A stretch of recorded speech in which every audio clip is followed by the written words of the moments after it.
Okay. I'm going to call the special board meeting Tuesday, April 5th at 4 p.m. to order. And roll call, Janet. Charles Blacklands. Here. Kevin Boyles. Here. Tom Hageland. Here. Ruth Nelson. Here. Jana Shogren. Here. Sarah Spear. Here. All present. Thank you. And we'll stand for the Pledge of Allegiance. I pledge Allegiance to the flag of the United States of America and to the republic for which it stands, one nation, under God, indivisible, with liberty and justice for all. And again, this meeting is being conducted according to Minnesota statutes. It is being recorded, and access to the recording will be made available as soon as possible, but not immediately because of the nature of this meeting. And we're going to start with our interviews as soon as our first person is. We need the approval of the agenda as presented. So move. Second. Thank you. First from Director Boyles, a second from Director Shogren. Any discussion? All in favor, say aye. Aye. Aye. Those opposed, same sign. Motion carries. And there's no public input at this meeting.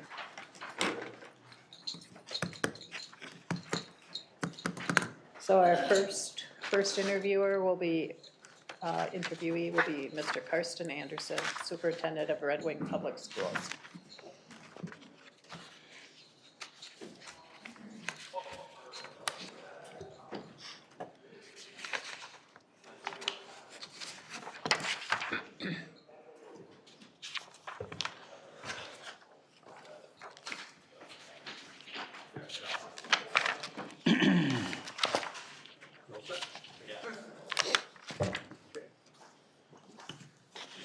It's our pleasure to introduce Karsten Anderson.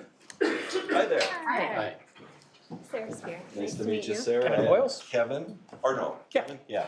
I'm Tom. Tom? Hi there. Nice to meet you. Nice to meet you. Nice to Ruth? meet you. Hello there. And Charles. Charles.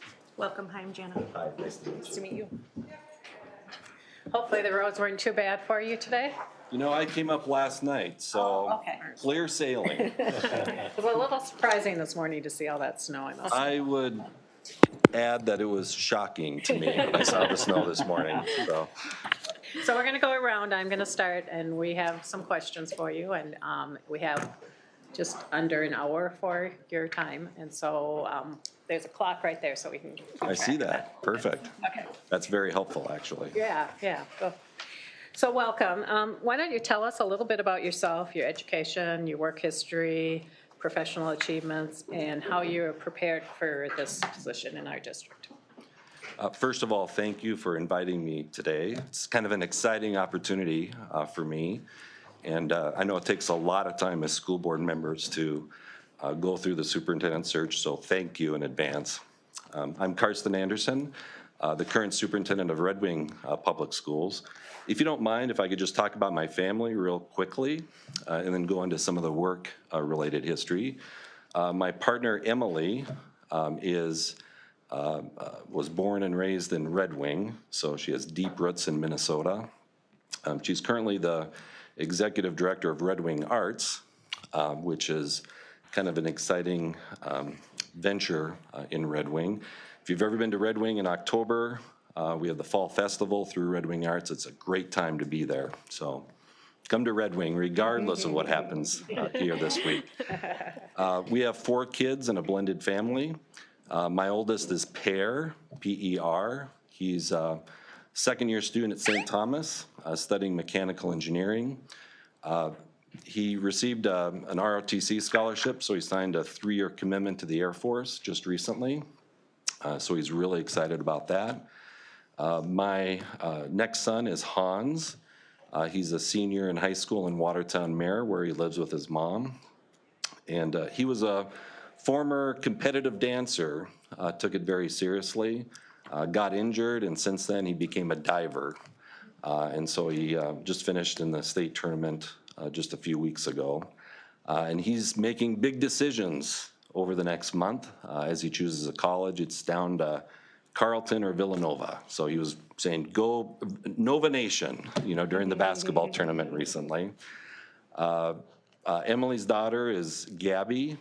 She's going to be a junior next year, just like her mom, you know, strong and smart.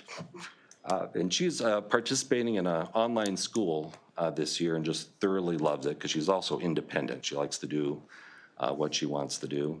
And then finally, Lars is the youngest, has his permit to drive, and so he's practicing while he takes breaks from his Xbox gaming. Tends to be a problem sometimes with Lars. They're all great kids. So that's a little bit about me. I was born and raised in Montana, came to Minnesota because of my dad's connection with Concordia College in Moorhead. So I studied there, mathematics and computer science. Later, I received my master's degree from Bemidji State, and you know, I've done some doctoral work as well at St. Mary's University. The work history, I've been a principal, math and computer science teacher. For 6 years, I was an administrator for an international student program in Red Lake Falls. I've been a business manager for a school district, and this is my 23rd year as a superintendent in Minnesota.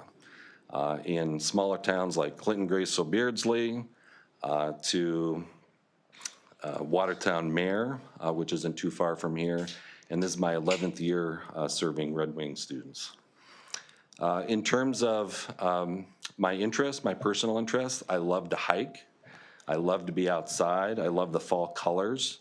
And recently, due to COVID, we bought a boat, and so I love boating. It's a great way to spend a nice summer afternoon. And in addition to that, I love to travel. It hasn't happened as much since the family started, but I love experiencing other cultures and people. So in terms of particular skills that I bring to the workplace, you know, certainly my experience as a superintendent is helpful. My love of learning and trying new things, especially encouraging others to do new things, I think is something that I really cherish. And I love the challenges that you see every day in schools, and also the results that you see from the work that we do as educators. So in a real quick nutshell, that's who I am. Great, wonderful, thank you. Welcome, Carson, and thanks for talking about your family first. I appreciate that. If you could, explain a little bit about your leadership style and your management style, how you go about gathering input, make decisions, resolving conflicts, and essentially moving the organization or the district forward. If you can, even provide an example or two. Sure. I would say that most people would view me as very collaborative in my decision-making style. So I like to receive input from a variety of stakeholders, especially building and district administrators who get their feedback from teachers, students, paraprofessionals. I think that's really important. After forming up rough recommendations, I am a strong believer in giving the important policy issues or the big decisions to the school board to make their decisions.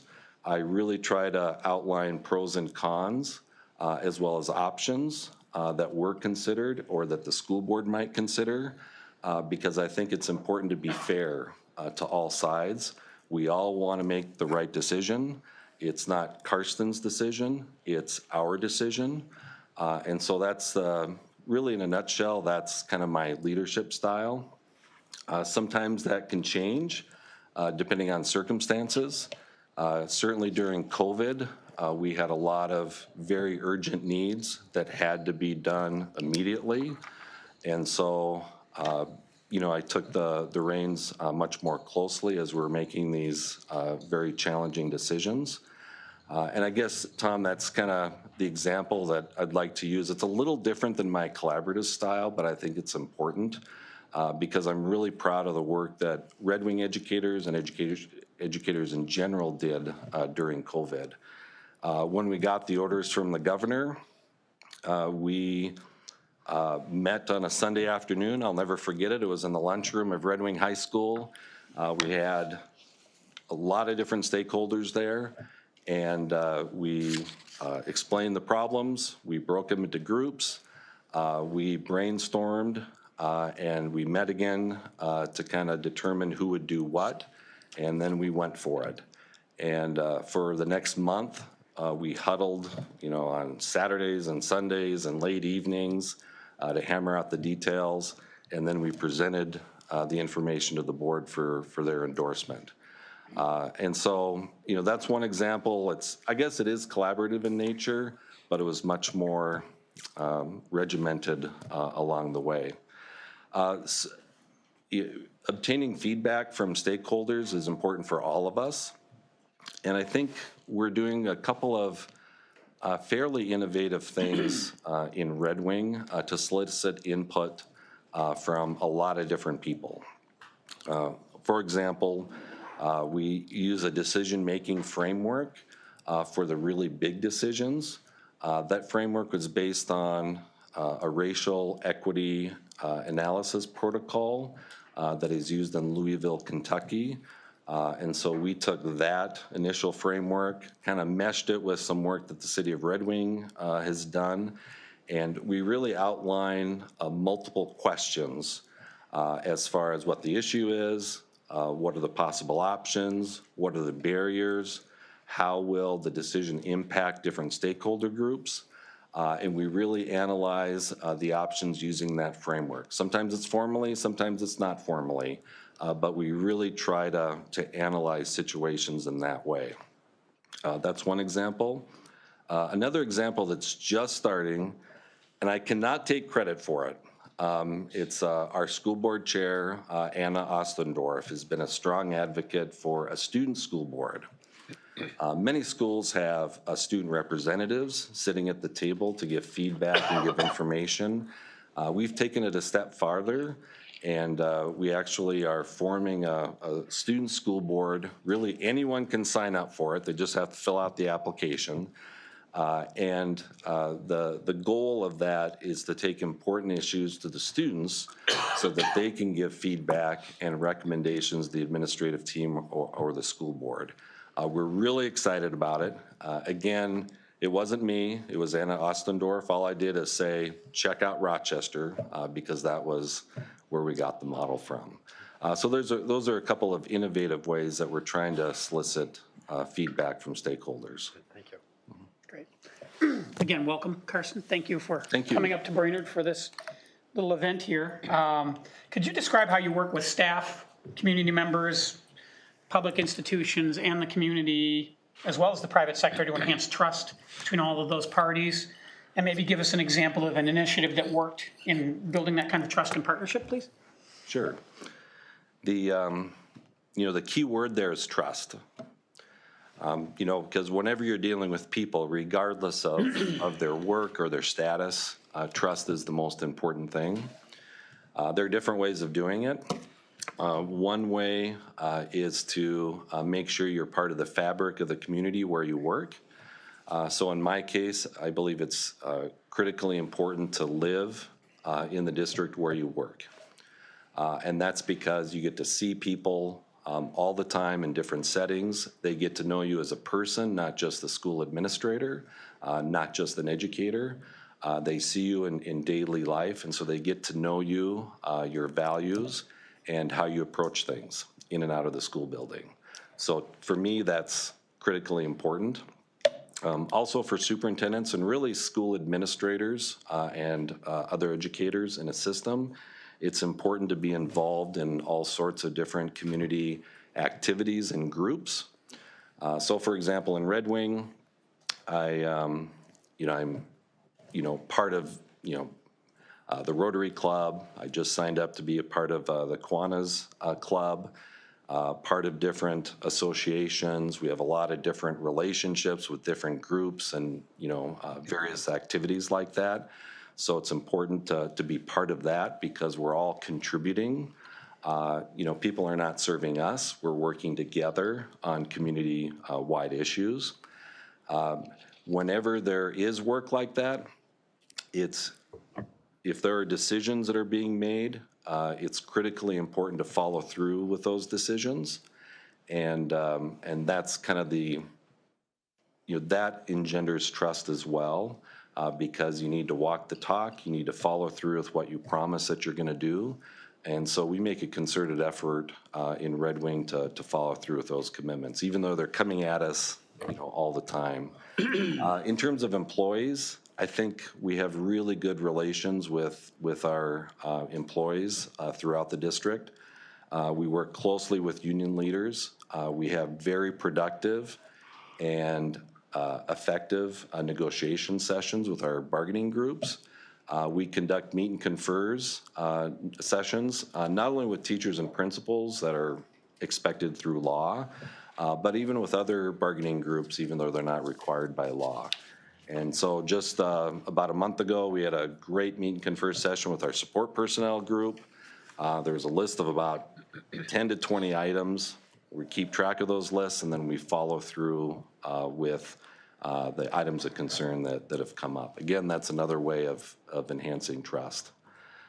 In terms of the community, just real quick examples, kind of related to referendum work.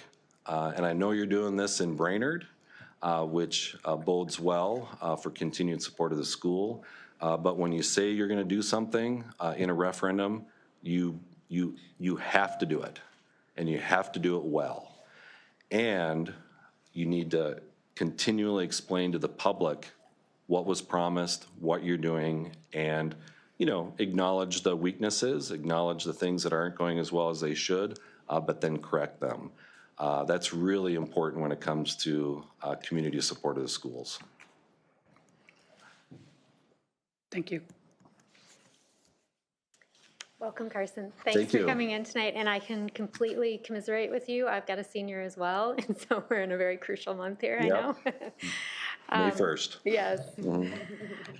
If you could kind of describe for us your financial expertise and background and give some examples of your success in this area.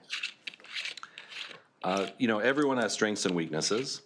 I think this is one of my strengths because of my background as a school district business manager for 3 years, as well as my 23 plus years as a superintendent.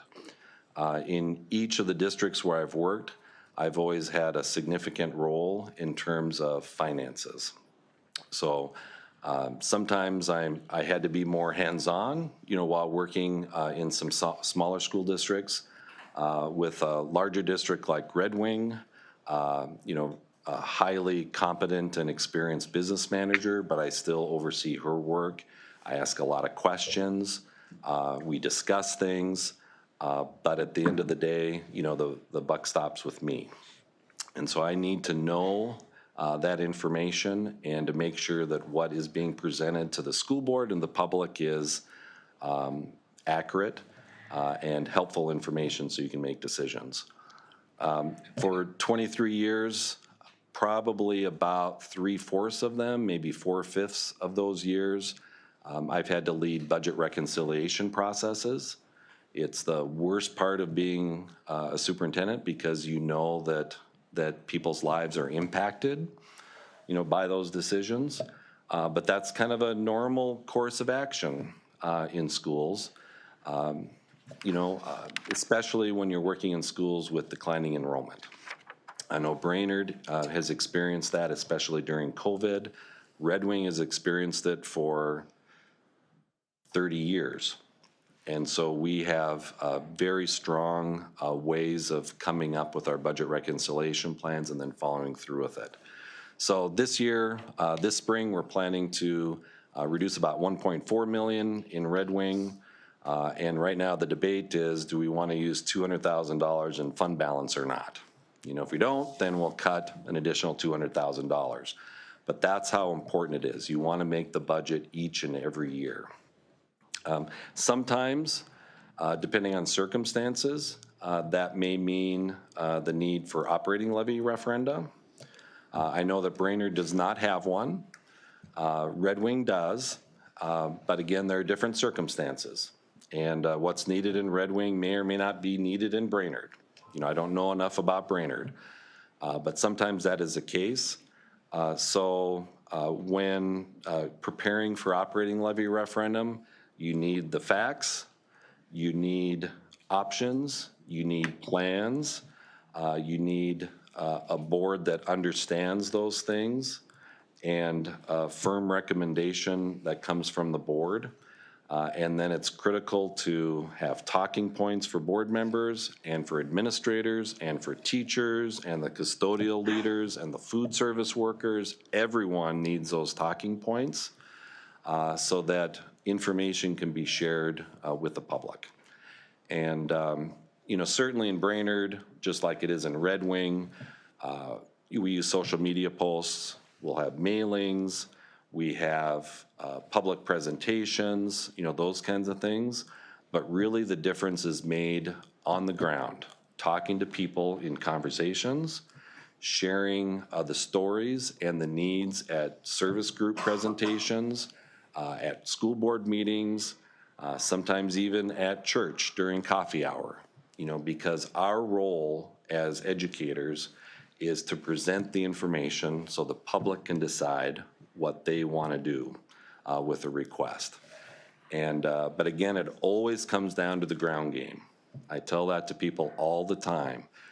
We can't just send out a glossy brochure and hope it passes. We need those personal conversations, especially in places like Brainerd and Red Wing. Did that answer your question? Did. Enough? Okay, all right. Thank you. What are the key components of a successful curriculum and instruction program in a district? And how do you get all grade levels and schools involved so the curriculum is aligned? Yeah, as a superintendent, especially again in places like Brainerd and Red Wing, where we have strong support in areas like teaching and learning, special education, and building principles, it's really important to rely on the experts. So not just the people I mentioned, but also teachers who are working every day with students, and they know what works and what doesn't work. And it's important for us to work together on those things. One thing I've noticed in Red Wing that can be problematic sometimes, I don't know if it's true here in Brainerd, but sometimes we kind of get stuck in, I don't want to say rut because that's too negative, but sometimes we follow the status quo and we don't see outside in other places to imagine what else is possible, what else works. And so one of the things that we've done with administrators in Red Wing is to at least explore those options. And it can be visiting other schools, it can be participating in the Big Nine, teaching and learning conferences or meetings so we can hear what Northfield is doing, so that Faribault can hear what Red Wing is doing and those kinds of things. We learn a lot from that. And so administratively, one of our roles is to learn those kinds of possibilities that are out there and then bring them back and work with the teaching staff to see what makes sense in a place like Red Wing, and I presume in a place like Brainerd as well.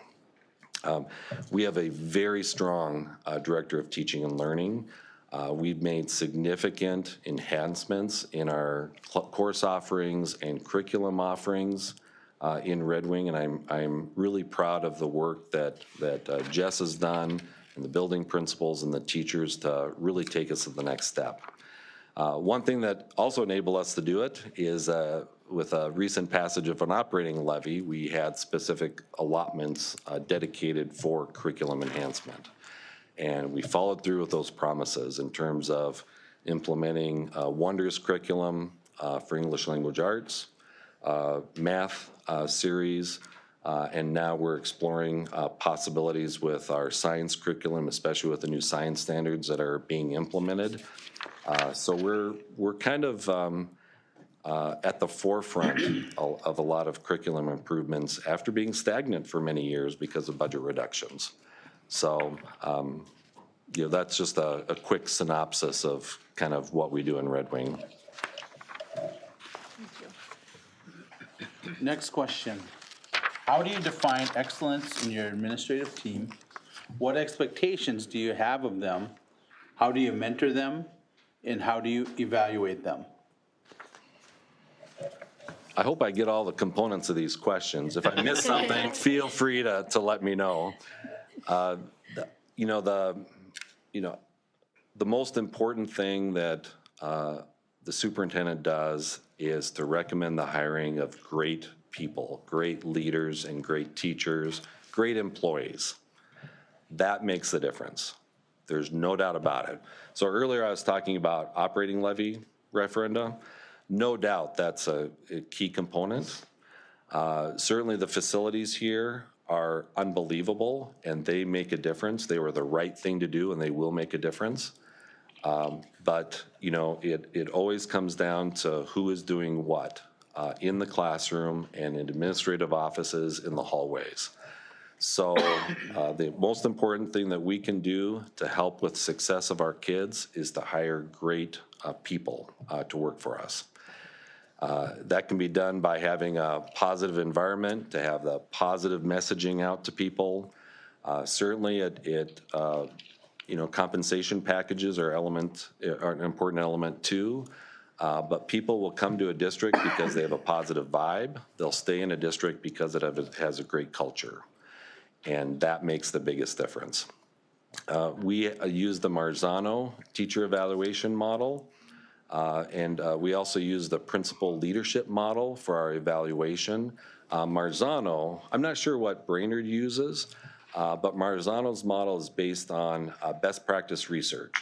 So Marzano's team has identified these particular areas in certain categories that have been proven through research to be highly effective. They impact student achievement. And so each year we identify certain elements of those Marzano practices, and then we provide staff development towards those models. We evaluate our teachers and others using that criteria, and then provide corrective action as we need to. So really it's the evaluation model that is key there in terms of providing that support. Having a strong professional development program is critically important too. And it depends on the major priorities of the school district. In Red Wing, we've really focused on technology training, especially with COVID and implementing a one-on-one technology device program for students, having the online learning, hybrid learning, is critically important for us to make investments in that through a technology integrationist, through some software packages, through additional training, sometimes required, sometimes voluntary, but it was offered. We've also provided additional training whenever we have curriculum implementation. So as we implement our Wonders curriculum, we provided additional resources, even during COVID, in order to provide as much support for teachers as possible. They need the support to do their best in the classroom. And then the third big professional development that we've provided over the last few years is directly related to our equity efforts, especially in terms of implicit bias through work by Sam Oak, who survived the killing fields of Cambodia and has become a leading expert in Minnesota in terms of implicit bias. And then also the work of Shiraki Hawley, Dr. Shiraki Hawley, who really talks about empathy and equity. And the one catchphrase, I shouldn't say catchphrase, the one term or phrase that he really used that resonates with me is that equity is done through better understanding, sensitivity, and awareness. That's much of the work of equity. So it's also policies, it's also reviewing different things, it's allocating resources, but one of the best things we can do as educators is to do those three things: understanding, sensitivity, and awareness. And so we've gone through a lot of training with that as well. And I'm proud of our efforts so far, even though we had to kind of slow things down because our staffs are exhausted. So we've kind of slowed things down. Charles, was that answer most of the components of your question, or was there? Yeah. Okay, thank very you. much. Okay, so we're about halfway through, and look at that, we're halfway through the time, so. Good. We're doing well.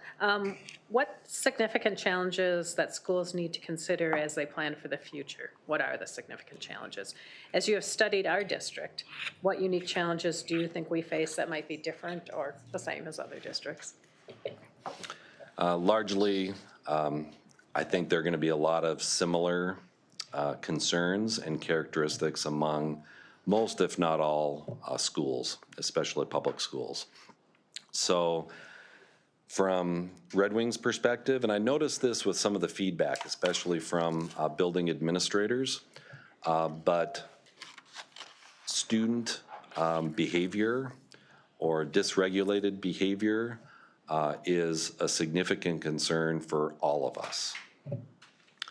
And it was growing even before COVID. There have been some national studies talking about how upper elementary kids were demonstrating behaviors that were different than they were in the past. So I remember going to a conference in Minneapolis, a national conference in Minneapolis that specifically talked about that issue. And I went to the conference because that's exactly what we were experiencing in Red Wing. It was different than what we'd ever experienced before, this dysregulation. Certainly COVID complicated things for all of us, and this past year has been incredibly challenging in terms of people getting back into the school building, almost like they had to relearn school all over again and how to work with each other or be with each other. Some of the basics. We've had problems in bathrooms.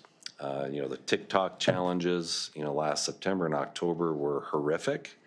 And I know that impacted, people across the country. So that's one major area is social emotional learning. Related to that, I think the mental health therapy or the mental health of our kids and adults is particularly challenging. In Red Wing, we've tried to address some of those needs by providing a mental health therapist at each one of our buildings. At least we've allocated positions to each building, 2 at the high school. Filling those spots is kind of a different issue, but we've made a commitment to have a mental health therapist at each building. We're paying for it through insurance coverage of those who, qualify for the service. And then next year, we're planning to invite the care clinic in because they have a mental health therapist who can work with kids without health insurance, because we want to provide those kind of services to everyone. So that's a major issue. It's not just kids, it's adults, teachers, superintendents, parents, all of us. And so one of the things that we did recently is change our employee assistance program, or EAP. The previous provider was not doing an adequate job from our perspective, and so we solicited quotes for different EAP company, and their service has been remarkably better. And I've heard anecdotally that some of our employees have really gained a lot from that new service. And it's available to all of our employees, even if they don't have life insurance or LTD with the school district. So that's another big component. Certainly the increased choice because of online schools is another issue that we're all going to have to grapple with. And it's one of those things where we can't hide in the corner and pretend it's not going to happen. We need to embrace it. Technology, online schooling within a public school or with other entities is a risk for us, but it's also an unbelievably great opportunity to do great work. And I see it with my son, Per, the mechanical engineer. The work he can do on his computer using online software and CAD drawings, and then going to the 3D printer and printing out whatever he's doing for his project, it's unbelievable. I was a math major, and I don't even know what he's talking about as a second-year student at St. Thomas.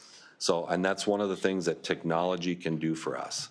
A lot of the science standards are based on studying natural phenomena. Those are the ones that are going to be implemented.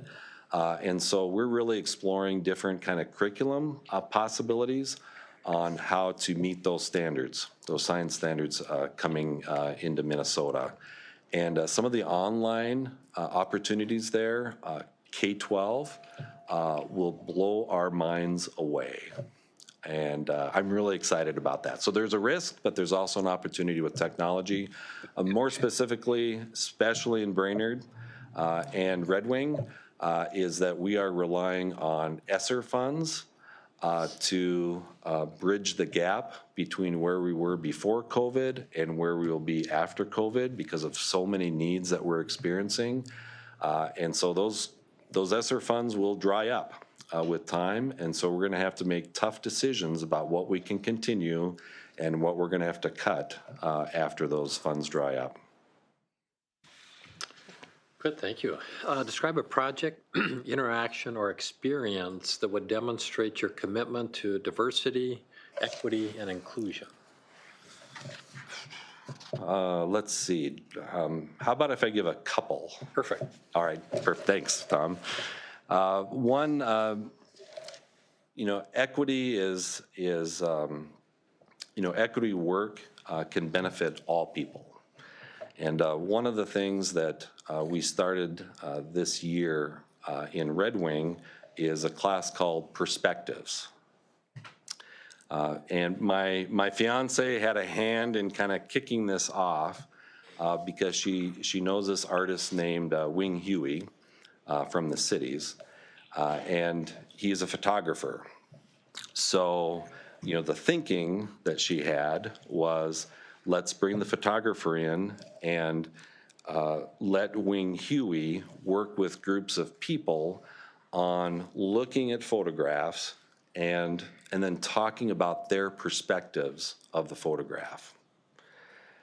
And I have to be honest, I'm a math computer science person, and I heard Emily's idea and I thought, this is not going to work. That was my gut reaction. And I'll tell you what, in every situation that I've seen this unfold, it's been amazing. His style of just asking very simple questions, and then kids in the 8th or 9th grade are talking about what they see in the picture, and another person's looking at the same picture and coming up with a completely different perspective, and then they're talking about it. It's such a great way to talk about perspectives and how different people can see the same thing and come up with a completely different view of the picture or of the world. So we obtained a grant from one of our local foundations to bring Wing Huey into Perspectives class, and he sort of kicked off the class project, or the class curriculum is brand new last year. The kids loved it. The parents loved it. And they talked about some pretty important things when you talk about implicit biases and how different people view the world differently. And it was remarkably successful. They culminated the class by taking pictures with a phrase that describes themselves. Again, we got grant money to print those out on big posters. We put them up downtown. Very well received. So we've continued that class into this year. So that's work, related to equity in a way that benefits everyone. Red Wing also has really strong partnerships with various groups that also enhance our equity initiatives. And this is the second example. We have really great working relationship with Hispanic Outreach. They provide after-school support for kids who speak Spanish. They also provide some support during the school day. We just started or I shouldn't say this, the students in the high school started what's called the Black Student Union. And so they are really kind of formulating their ideas and their own perspectives and kind of organizing to ask questions and to provide training for other students. And so we're we're not advocating or not advocating for the positions, but we are working with students so they know how to advocate for themselves, regardless of what their positions are. That's the important part. And we have, some leaders in that group that are going to make a difference, no doubt. Even though they're only 9th or 10th graders. We also have strong relationships with a organization called Youth Outreach. So they provide mentor possibilities for students. They have dozens of mentors that come into the high school. There's a one-on-one relationship with the kids who qualify for the program. And so that's making a difference. And then we have really strong work with Prairie Island Indian community, which is, it's a independent, or it's a sovereign nation that's located within our school district. They're very generous people, Dakota, and we have a very strong relationship with them. So they actually provide liaisons that work in the school district. We pay a small portion of our Title VI funding to help pay for part of the costs. We also have a school home liaison in charge of Native American programming. And so we work really well together. As a result of that collaboration, next year we're going to have a Dakota Language and Culture program. I think the only Dakota Language, Culture, and program in the state that's going to be this extensive. So we're really excited about that. Great, thank you. All right, next question, sir. If offered this position, what are the 3 main things that you would do when you assume the superintendent role here in Brainerd? Or in Brainerd? Yeah. That's a great question because it really speaks to prioritizing. And I would do in Brainerd like I've done in Watertown Mare, Clinton Grace Beardsley, and Red Wing. The most important thing is to get to know the people of the district, the stakeholders of the district. That includes school board members. It includes the people sitting in the back, including building administrators and district administrators. It includes getting out in the community to understand the people that we serve, kids, adults, parents, community members, retired people, whoever that is. Obviously, you can't meet every single person, but it's important to be out there to get to know the people that I could, right away. So that's one of the first things. The second thing is to make sure that the district directors and the principals and other building leaders feel supported. And I think that's best done by working together right away, if it means regular meetings, virtually or in person, but getting to understand their particular needs within the school district or within their particular building. Those are all really important things. So you need to develop that camaraderie. The third thing is to get a really good handle on the different financial needs of the school district, because we'd have to make sure that we are on solid footing, that we have the accurate budgeting, that we can make decisions in order to follow the budget that we set. So those would be 3 of the things that would be top priority. Great, thank you. You spoke a little bit about this earlier, but maybe a few more details on your experience running, operating, and/or bond referendums, and what did you learn, and how successful were you in passing these referendums? Yeah, I've been involved in all sorts of different votes. Clinton Grace Beardsley, we passed a consolidation vote, so we joined 2 districts. I can't take credit for that because it was my second day on the job. So, I really didn't have any impact on that. But I could see some of the work that had happened beforehand. In every district I've been in, for example, in Watertown Mare, we passed 1 or 2 operating levy. We passed a $50 million project about 15 years ago. I think that's pretty similar in scope as far as what Brainerd has. If you look at, the number of kids and the tax impact, very similar. Difference maker. And so very proud of that effort. In Red Wing, we've passed, I think, 1 or 2 operating levy, and then we also passed a $20 million deferred maintenance levy.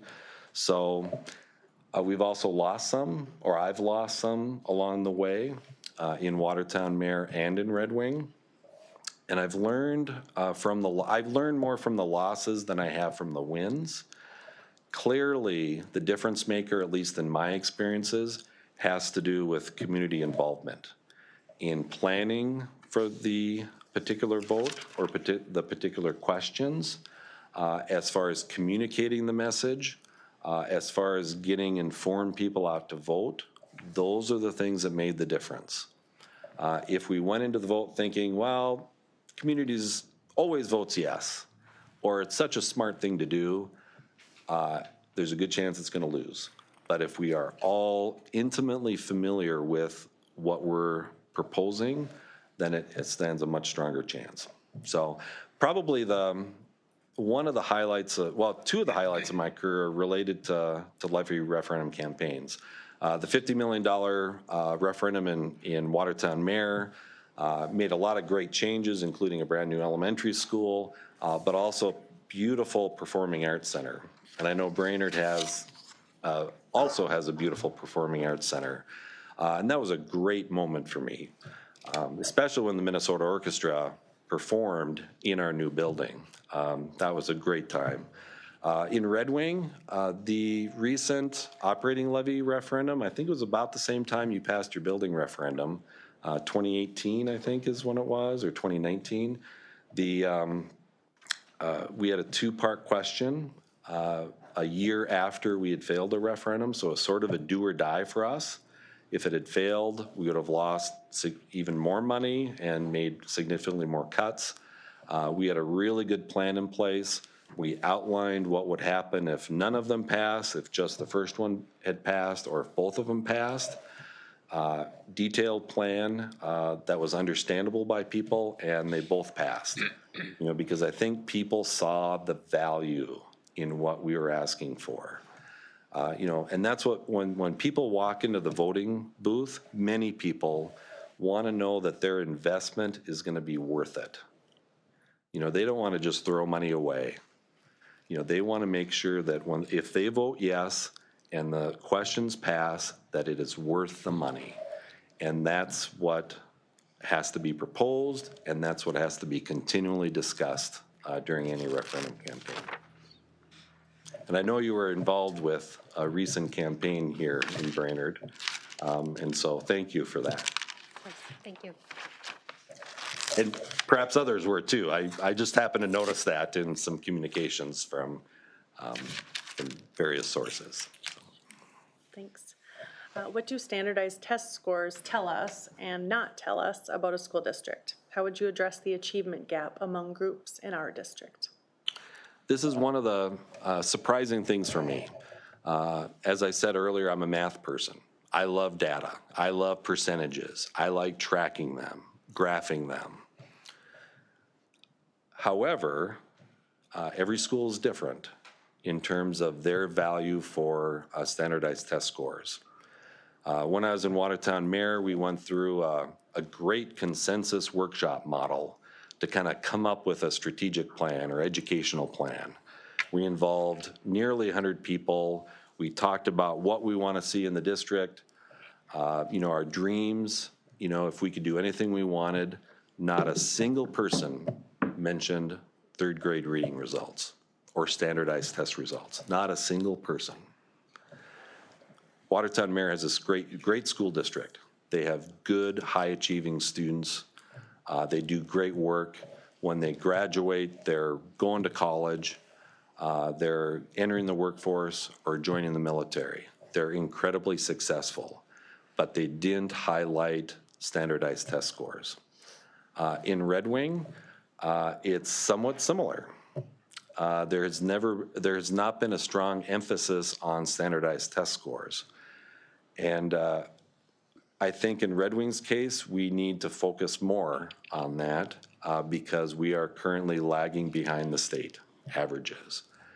And, I'm sure you're wondering, well, why in the world is this candidate saying that while he's applying for a job in Brainerd? And I want to be forthright with you. That is one of the things that we are going to be focused on for the next several years, and we're very confident in our plan in addressing those, the fact that we're lagging behind in some of those test scores.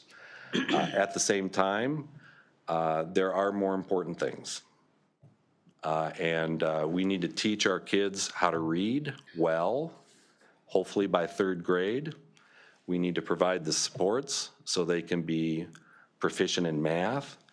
We also want to provide experiences and opportunities so they can obtain a welding credential or enter the workforce after the high school. Those are the most important things. And so that's what we're focused on. But to help make that happen, we need to improve our 3rd grade reading scores, period. We need to improve our 8th grade math scores. And we've developed the curriculum, and we have a lot of planning in place to help make that happen. So I know I kind of talked on both sides of my mouth, but it's always been intriguing to me because sometimes schools focus too much on a one-day test. And a student's life is much broader than that. Okay, next question. How do you communicate with staff, students, and the public in your current position? What different strategies do you use? Share an example of how you use technology in your communication. I probably already talked about this a little bit, so I hope you don't mind if I kind of repeat some of this. It comes down a lot to direct communication with people in terms of conversations, working well with people in, for example, negotiation sessions where you're actively communicating one-on-one or with small groups. I think that's the most impactful. We also use, the typical social media. We have a communications manager now that helps write press releases, articles for the newspaper, and those kinds of things. So we're getting the messaging out that way. Our social media is getting stronger, and it's well received. Emails are sent out regularly to folks to talk about school issues. The problems that we face are that not everyone is on social media, or at least not on our social media. Not everyone is reading their emails at 2 o'clock in the afternoon. We're only reaching a certain segment of the population. So that's why we're doing these other efforts in terms of reaching out to specific groups in the community who may work with others. So for example, I mentioned earlier we have Hispanic outreach. And so if there's a major issue now, not on every issue, but on some issues, we reach out to the representatives from Hispanic outreach so we can get their feedback because they know what the families are talking about, that they represent.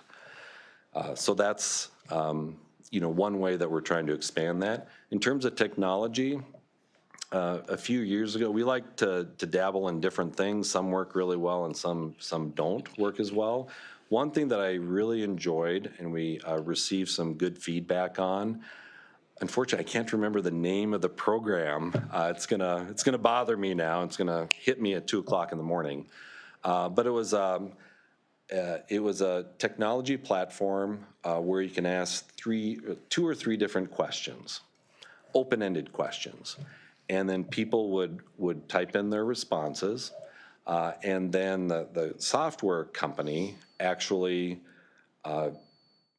compiles the data digitally, and then we can send it out to the same people who participated, essentially to get their votes or to highlight certain things in that data. And so that's one of the technology tools that we used. And when I think of it, I will let you know. All I know is it cost $20,000 for 3 different projects over a 3-year period. So, but it was kind of a creative way of obtaining feedback. So you weren't just doing a survey, you were immediately taking those survey results and then, presenting it back to people so they could see it almost real time. So that's one example of how we communicated with parents and community members. Thank you. It's my turn again. Tell us what you've learned in doing your homework about our schools, and if selected, how would you use this knowledge?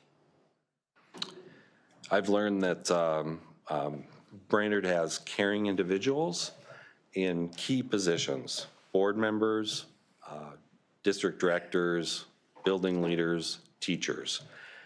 And most schools can say that, okay? But, I talk to specific people I trust, intimately trust. And that's exactly what they said. So one particular person said that, he had worked in a different school district and knew that the teachers there worked incredibly hard. But then he came to Brainerd and they work even harder. It's a caring group of people who want the best for their kids. So that's one thing I learned. I talked to Larry Lundblad, the former president here at Central Lakes, because we worked together in Red Wing when he was interim president there. He talked about the passion of your high school principal, Ms. Rusk, I believe, and how she cares about career and technical education. It's her passion. So, and it's reflected in the buildings that you have there. At least so I've heard. I haven't seen them, but that's what I've heard. And so, Brainerd is fortunate to have a group of caring people who want the best for their students. So if I'm selected to be the Brainerd superintendent, I will do everything to maintain that and to further enhance that, whatever it takes. If it takes reworking the educational plan or strategic plan, that's what we'll do. If it means incorporating new programming to better support our at-risk kids, that's what we're going to do. If it means restructuring how our teachers are providing services or obtaining staff development, that's what we're going to do, or more technology. Even if it means someday, maybe 10 years from now, maybe 5 years, whenever, if we have to ask the voters for additional money, then I think we should consider that. But again, it would only be if it was justified, if we're completely transparent, and if we could prove to the voters that it was worth the investment. So really, it's vague answers, but I think they have to be vague because it really depends on the needs of the school district as identified by the school board, educators, and parents. So Carson, we've reached the last question. So thank you for your patience and being so diligent with all of your answers.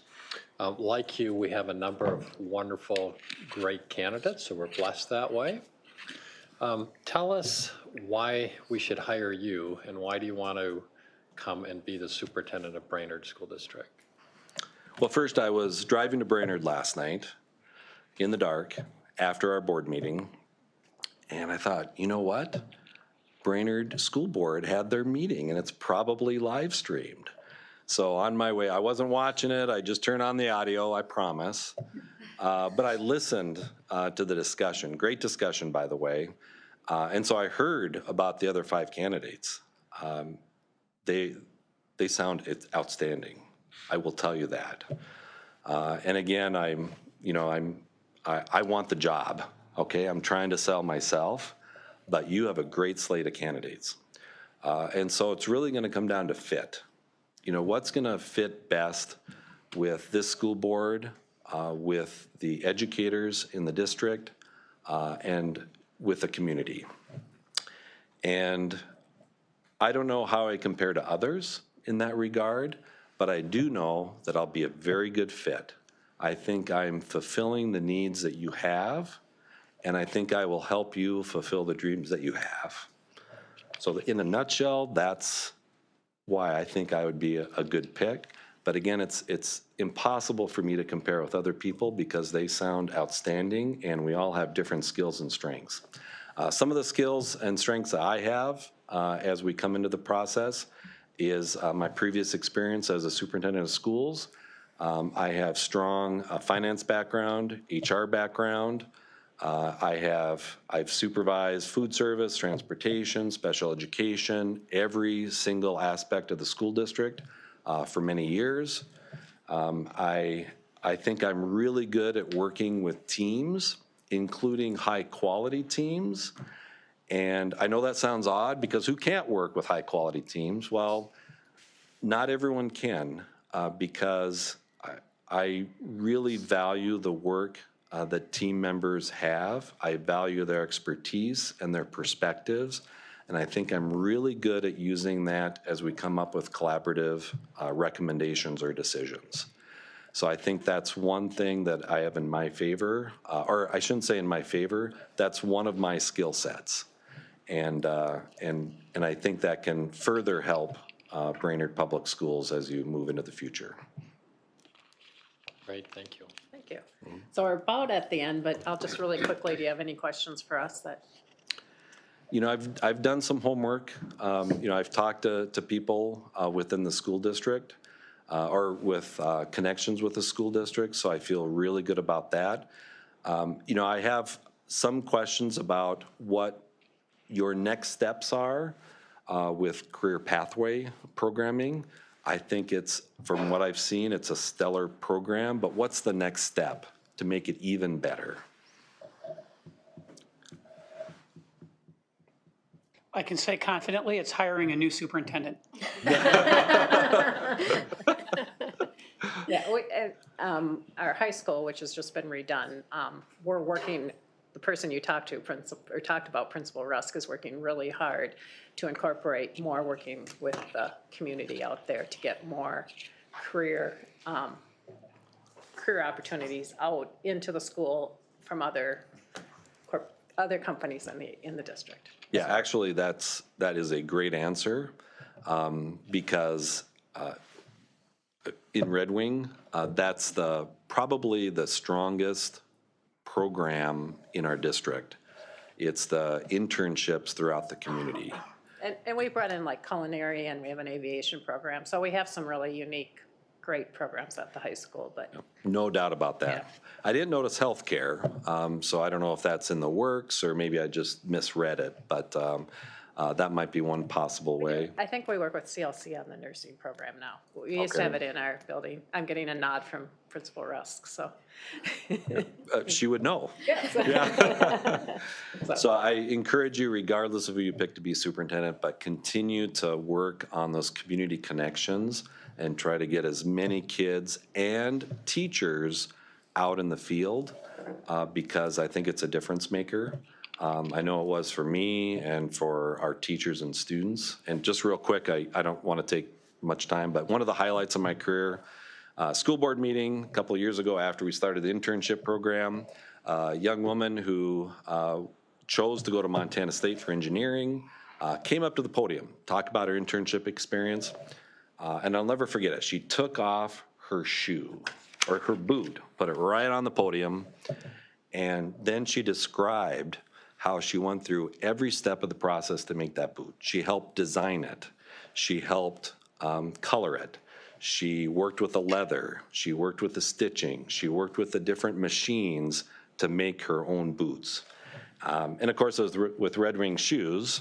And unless Brainerd has a shoe company, they're the greatest shoes in the world. And here we had this senior girl who's now studying mechanical engineering, making the boot on actual machines that the workers do there. And I know Brainerd is further ahead than Red Wing was 2 years ago, and I know you're going to keep moving forward, and I think you ought to be proud of that. Thank you.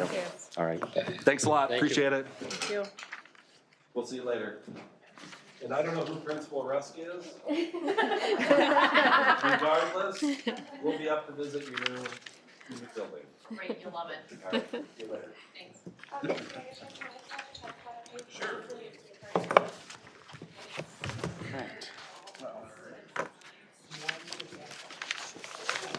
Moving on. Yeah, we don't really have time for break between us. 5:15? 5:15. Oh, is it 5:15? Yeah. Oh, okay. Oh, and then it goes to 6:15. Okay, thank you. 30 is our last. Yeah. What? Oh, I suppose. Everyone okay with water? You guys want more? I'll have one more. Want another water? Jana? Okay with water? You I'll wanna- take one. Yeah, thank you. Do we have, somebody have electronics on over here something? Oh, yeah, I heard a beep every so Something's often. dinging over here. Yeah, it keeps. I just feel bad like, for the every- candidates, 'cause Every if- 5 minutes. I don't know, oh my gosh, Yeah, I I heard hear it a too, constant yeah. ding, I and did then at hear first it. I'm like, It are we sounds timing like- them and telling them they It have to sounds stop? like Sounds the like it's out- door or yeah. Yeah, something. so it might be outside, but I just thought if it's something we can control, it's a little, In the hallway. yeah. Was it louder over there? Because I heard it, but it I don't didn't. know, Yeah, I could hear I it heard it every clearly, time. yeah, and I bet it's the business. I kept thinking, are they supposed to stop? Oh, that could be. I don't hear anything. Well, might be an I age think thing, you I can can't pause hear the it. recording. You know, like, Pause the Ruth, can you hear it? Yeah, I am the oldest one here, so I probably have. Oh, I didn't mean to cut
Let's try to look like we know what we're doing. Did you check May 9th you're here?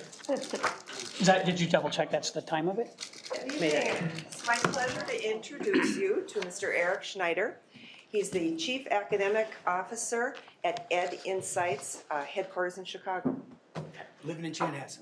Oh, nice. Nice to meet you, Sarah. Kevin? Hey, Kevin. Nice to meet you. I'm Tom, good to meet you. Ruth, nice to meet you. Nice to meet you too. Charles. Charles. Hi, Eric, I'm Jana. Hi, Jen. Nice to meet you. Nice to meet you too.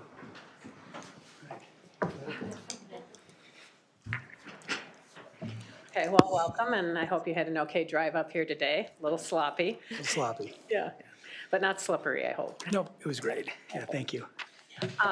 So just to start off, tell us a little bit about yourself, your education, work experience, interests, achievements, and how they have prepared you for being a superintendent of Brainerd Public Schools. Awesome. Good. Well, first of all, thanks for having me. I appreciate it. It's an honor to be here. A little bit about myself that you don't already have, it's not on my resume, is I'm married to a wonderful woman. Her name is Juliette. We've been married 25 years, just had our 25th anniversary last summer, so it's pretty exciting. Got 2 boys. We're just about ready to be empty nesters, so that is something we're preparing for. That's why this is a perfect opportunity, because this is a destination place which would work perfectly. My oldest is getting ready to go to college. He chose Morris. And so that was a big decision that we finally crossed off the list, and we're pretty excited about that. He is really drawn to graphic design, visual arts. So he's got a very clear career path, and so we're cheering for him. He is, both my boys are adopted, and so my oldest son is native, actually Fort Sill Apache from Oklahoma City, and Morris has a great program for Native kids. It's a federal grant that they've received that is really special, so he is really looking forward to that. We are both educators, lifelong educators, my wife and I. I was a high school English teacher, then went into administration and been there for quite a while. And then my wife is a French teacher. She's actually from France, so she's got the language down.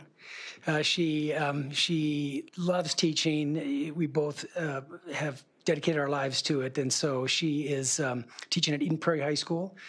I did notice there's no French program at Brainerd High School, so if we could work out a package arrangement here, if that's something you're interested in. But yeah, so a little bit maybe more about me, my interests. I love cycling. I grew up playing sports, but I am now, with my knees, I'm down to one, which is cycling. And so I love that. I'm passionate about it. Our whole family loves to cycle, so we look for those long trails and we just spend our weekends going. So that's a little bit about my family. You know, my resume, you know, you guys will have my resume. I'm really proud of kind of the diversity on my resume, all the different environments I've been in: urban, suburban, exurban. I had some just amazing leadership opportunities throughout my career that I'm really proud of, I think all of which prepare me to be a great superintendent. Partially because I've worked for some great superintendents. You know, in Minneapolis, I worked for Carol Johnson, who's maybe one of the best superintendents ever in Minnesota history. In California, I worked for John Glazier, who did his PhD at Stanford on labor negotiations.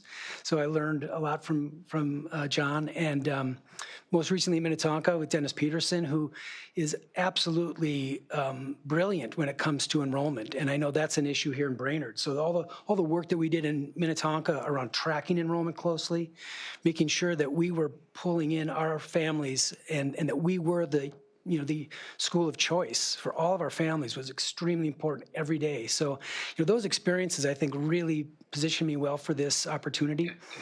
I will say, if you look at my resume, it looks like, I'm going along and I'm an assistant superintendent in Minnetonka, and then I take a hard left and I went into the private sector. So just to comment on that a little bit, in 2016, I was the runner-up for the Edina superintendent position. And that was kind of a heartbreaker because I lived in Edina and it was such a perfect opportunity.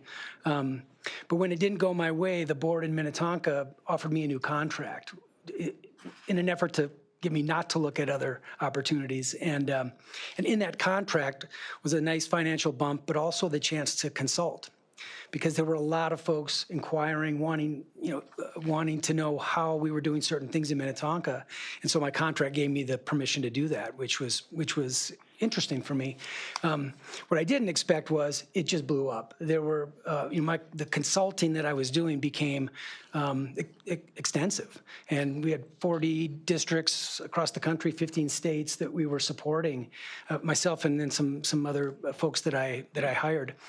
And it became too much to do my assistant superintendent job and run that consulting work. So, so my boss, Dennis Peterson, said, "Hey, this is becoming too much, and you've got to choose."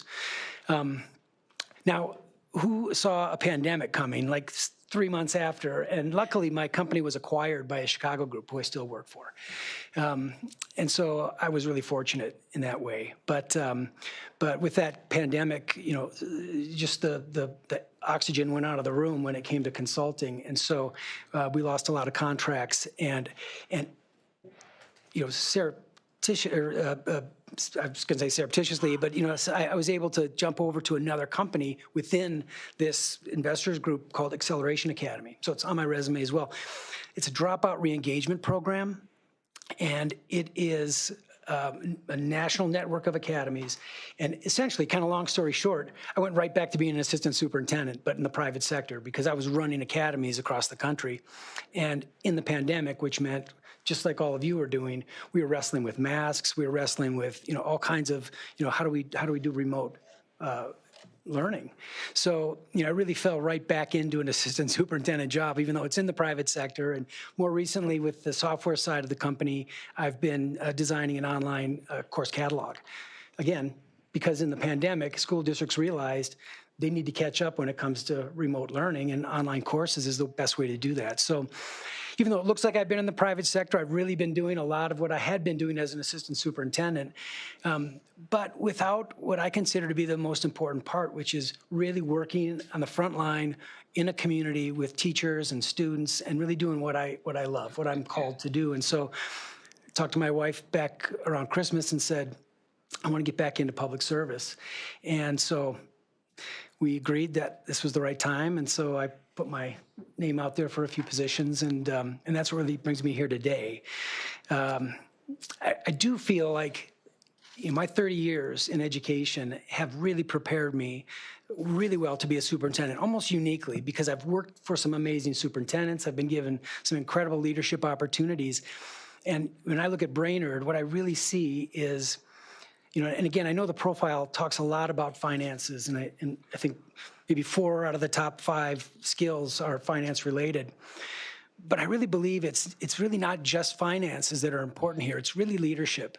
It's about a leader who understands the depth and the nuance of academic programming, because there's going to be budget reductions, right? There's going to be need to be really, really responsible with the dollars that we have. And for that, you need somebody who has been, as I have been, on that leadership level, building budgets, staying true to, our limited resources and looking for ways to be more efficient. And I've been doing that for all my years in leadership. And I really think that's, for me, when I look at this job posting and I see all the feedback in the survey, for me, that really stands out. And so I just want to emphasize that point.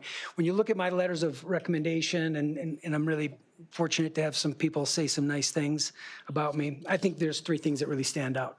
Number one, that I'm a very effective leader of teams, that I help teams achieve their potential, maybe even perform at levels they didn't know they were capable of. That's a really important leadership skill that I bring. Second thing that I would emphasize is my years in teaching and learning. And I know this, I'm not applying for a teaching and learning job here, but you have to have a superintendent who understands academics and understands achievement, because, and I'll get to this later in the interview, I hope, the best way to bring families back is by promoting your academic achievement, and to be able to talk to families about how this is the best option for them. And you can't do that if you aren't showing genuine, authentic progress in the classroom. So I think that's really essential, and that's a skill I bring. Every place I've led, achievement has gone up. And then the third, and I think equally important, is my interpersonal skill, my ability to relate to others. I'm passionate about this. One of the notes, I think, from one of you all in the survey was someone has a genuine love for learning in school, and I absolutely have that. I'm deeply, deeply committed to it, and I love talking about it, and I love being out in the community and telling the stories that the community needs to hear. You don't pass a levy if people don't feel excited about what's happening in the schools, and they don't know about that if they're not hearing the stories from the leadership. So those are 3 skills that come out in my letters, and I hope you've been able to see from some of that. So that's a little bit about me and what I bring. Great, thank you, Eric, and welcome. Thanks for coming. Thank you. And that's kind of a segue into the second question, and you've touched already about leadership, a key component, but maybe if you could expand a little bit on what your style is, how you gather input, make decisions, resolve conflicts, and essentially just moving the organization or the district forward. Maybe you can provide an example or two, but really honing in on your style of leadership. Good. So it's right up your alley, it sounds like. Great, thank you. Yeah, I think it's important, the leadership style that somebody brings to this position. I consider myself to be a hands-on leader, somebody who works really closely with my direct reports. That doesn't mean micromanaging. That means having close proximity and being there to support when needed. I'm a firm believer in the goal-setting process. With your direct reports and with leaders in the district, goal setting is really essential. To set really clear goals specific to academics, specific to enrollment, school culture and climate, and then to be checking in with leaders throughout the school year. How's this going? What's the progress that you're making? Let me see that. Let's walk around and show me some of what you're striving to accomplish. So having that kind of closeness to leaders in the district is my leadership style. Again, I think there's a real important distinction to make between that and micromanaging. You have to trust leaders. You give them a leadership role. You have to believe in their ability. They're there for a reason. And if you're micromanaging, you're not giving them that kind of freedom that they need to make the decisions they need to make every day. So it's a fine line, but it's an important one, important distinction. I would say, just to make sure I'm getting the rest of it here, gathering input, resolving conflict. I think those are things that you need to be doing all the time, gathering input, hearing feedback from people. I used to say when I was a high school principal, the best half hour I spent was in the cafeteria every day because the kids will tell you so much about what their experience is like, and I'll tell you a little bit about the teachers too. And so you learn a lot in those moments just by being present in the community and just hearing people's experience. What is that like? And so you're gathering input, studying the data, you're really looking to see how are the things that we're doing in places where we're investing, how are we seeing results in those areas? So, I'm very data-driven in the way I manage and lead. I think I like to create what I call a culture of evidence, that we all have an obligation to show evidence of what it is that we, believe is important. So, resolving conflict, that is obviously an important part of a leader's role. Oftentimes, the conflict that you're resolving is misunderstandings. People aren't getting in the same room together and hearing each other. I think empathy is a really important part of resolving conflict, really people understanding what each other's perspectives are. So for me, a lot of my conflict resolution is about bringing people together to talk through the misunderstanding or disagreement. And, I know you've asked for some examples. Trying to think if I can bring something forward. When I think about, my years as a high school principal, you're resolving conflict literally every day, multiple times a day. And I think, oftentimes, I'll give you an example. I would oftentimes have, teachers coming to me saying they had a student in their classroom who was being disruptive. And, you'd bring the student and the teacher together to talk through what the issues were. And oftentimes, it's not about the student maliciously trying to disrupt the class, they don't see a path forward in that class. They're failing and they don't see a way out. So oftentimes it's about sitting down and trying to figure out, okay, how do we get you back on track academically? Because when a student's on track academically, they're not as interested in disruption. So, that's an example of kind of conflict resolution that I think is, I think really speaks to, you have to bring people together and they have to, talk through the issues that are in front of them. So I'll stop there. You better watch the time. I think I'm going a little too long here. Sorry, guys. There's a big clock right there. All right. Oh, good. Yeah, there it is. Thank you. Eric, welcome. Thanks again. Thank you. For joining us. For some reason, they always give me the long question to read. So how do you work with staff, community members, other public institutions, the community and the private sector to enhance trust between all parties? If you can give us an example of an initiative that worked in building trust and partnership, that would be helpful. Good. When it comes to private sector businesses, I think they really want to be involved in the schools. I think it's something that a lot of them have as a part of their corporate mission statements. What they lack sometimes is the on-ramp. And that's been my experience. Is when I'm able to find find a program that gives a local business an on-ramp to partner with the school district. That's what they're looking for. They don't know how to build that themselves. They need us to build that on-ramp for them. And I think of a program that I built when I was in Minnetonka. It's essentially a mentoring program called Vantage, but it's more complicated than that. It's actual. We took actual curriculum and we created a very hands-on, real-world application of learning, and to really accomplish that, we brought in business partners to essentially augment the curriculum, to tell the story of what it meant to do those things in their businesses. And they also mentored our students, and there was a high level of interaction between the businesses and the students and the teachers. And it was just phenomenally successful. And the reason I think that it was because the business community is waiting for these opportunities. And it's not enough just to, and I've looked at the high school catalog. It's a fantastic catalog, some great partnerships with Central Lakes College and College in the Schools programs. It's phenomenal. But it's an extra step when we actually invite in the business community and we show them how to partner with us in the classroom or have our students going out into their business environments.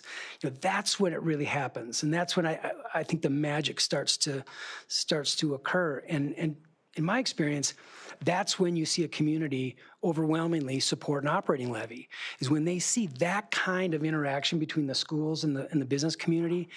That's my experience in Minnetonka. We did a lot of survey work before our big referendum in 2017, and it was really all about the biggest feedback we got from the community in our survey was the power of that program and the relationships we had built with the business community. That was what they were waiting for.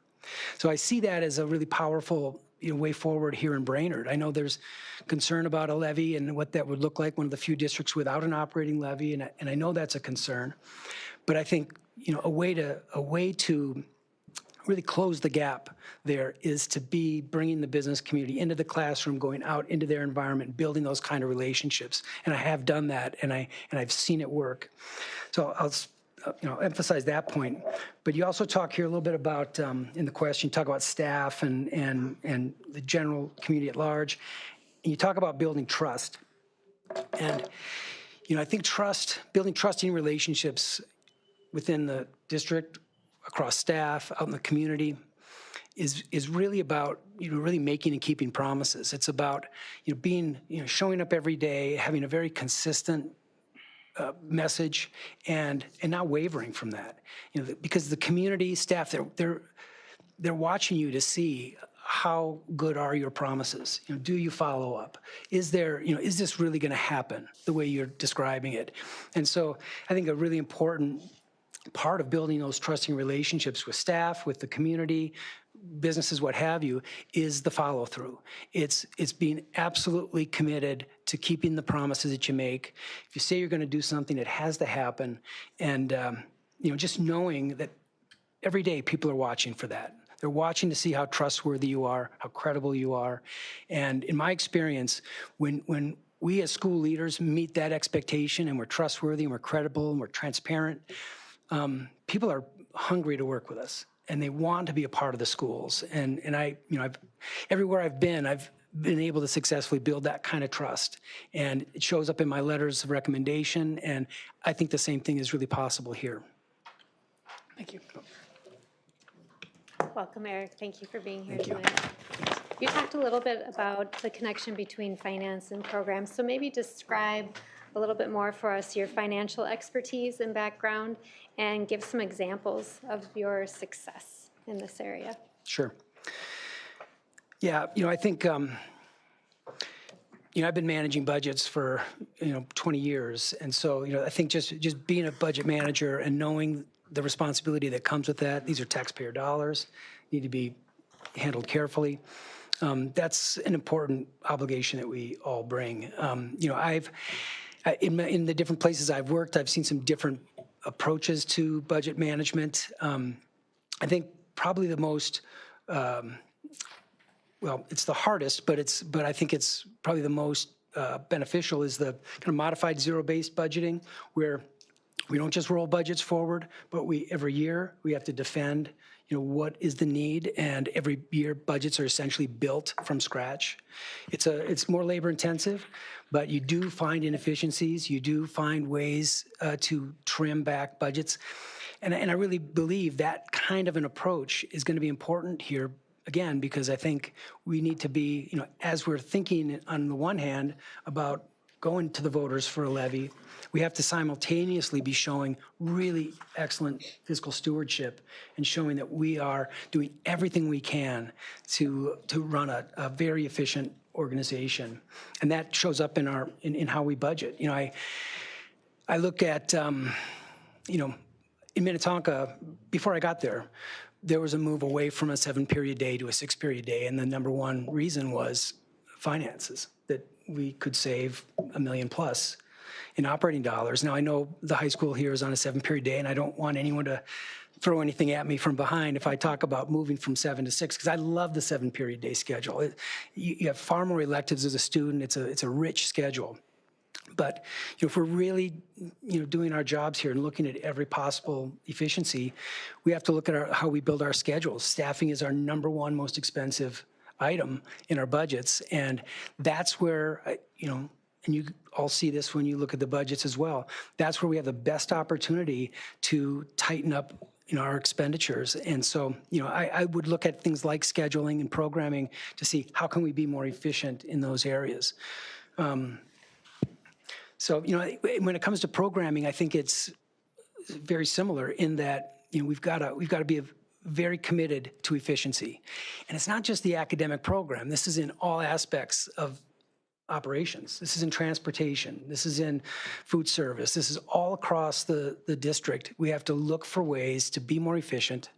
And, I was looking at the January report, the first revised budget, I think you looked at in January. And there's a lot of deficit projections there, right, in almost every fund. And so it's got to be on your minds right now, like how are we really being responsible and looking carefully at every single aspect of the district? Every leader has got to be on board trying to figure out where can we be more efficient. So innovation for me in Brainerd might not be necessarily about building new programs. It may be about being more efficient or creative with how we're programming now so that we're not cutting programs, but operating them more efficiently.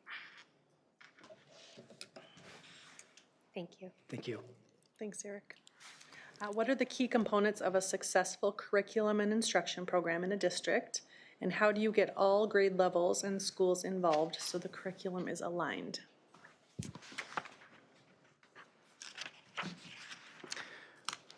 Well, curriculum alignment is extremely important.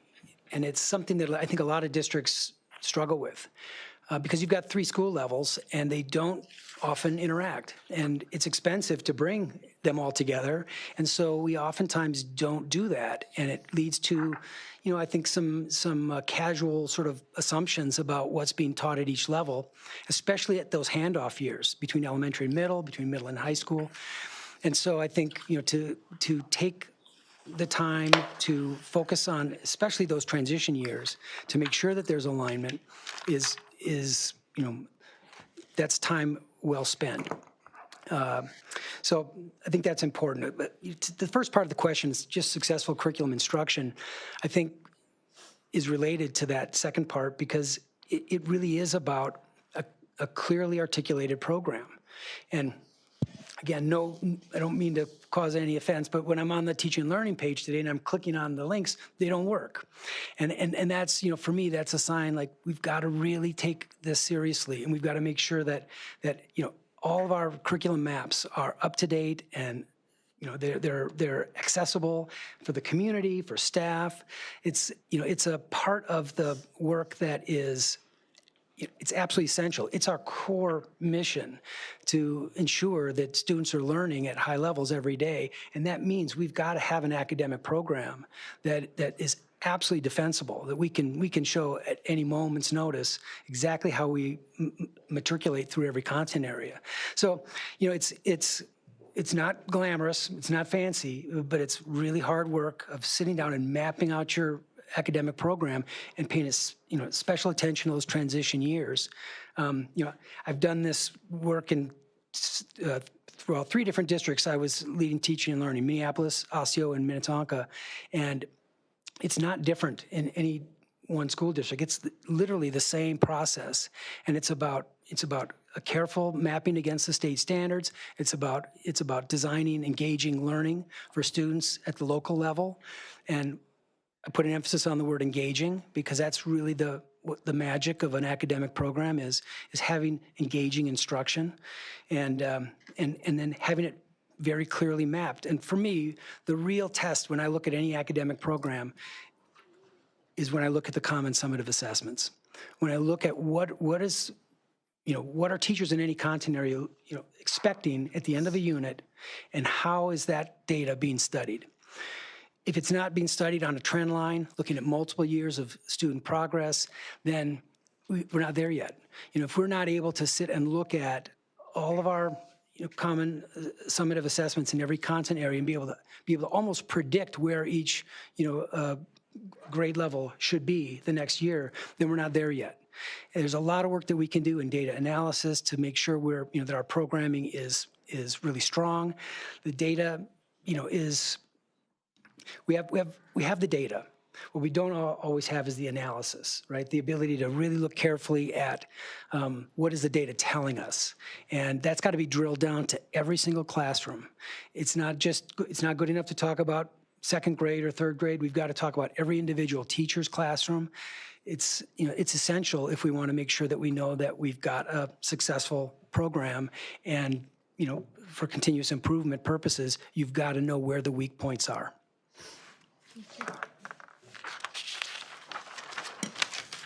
Next question. How do you define excellence in your administrative team? What expectations do you have of them? How do you mentor them? And how do you evaluate them?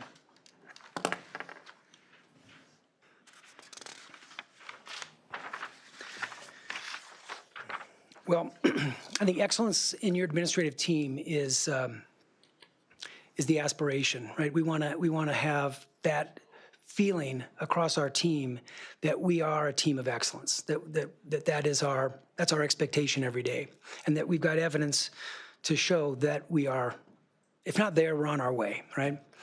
But it's complicated work, and I think it goes back to something I talked about earlier, which is just very, very clear goal setting across the leadership team.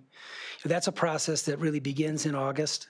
We set very clear goals as a team, and then those goals are monitored carefully. And we're talking about very detailed goal setting. So like I talked about a minute ago, not just second grade reading. We're talking about reading in every classroom. Like, we're tracking that by teacher. That's something that an elementary principal needs to be fully aware of.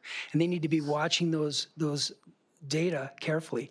They know from one grade level to the next what they should expect around performance, but they've got to be monitoring that, and they've got to have goals that they've set for their teachers as well. So, having a really robust goal setting mechanism, I think, is the really heart and soul of this question.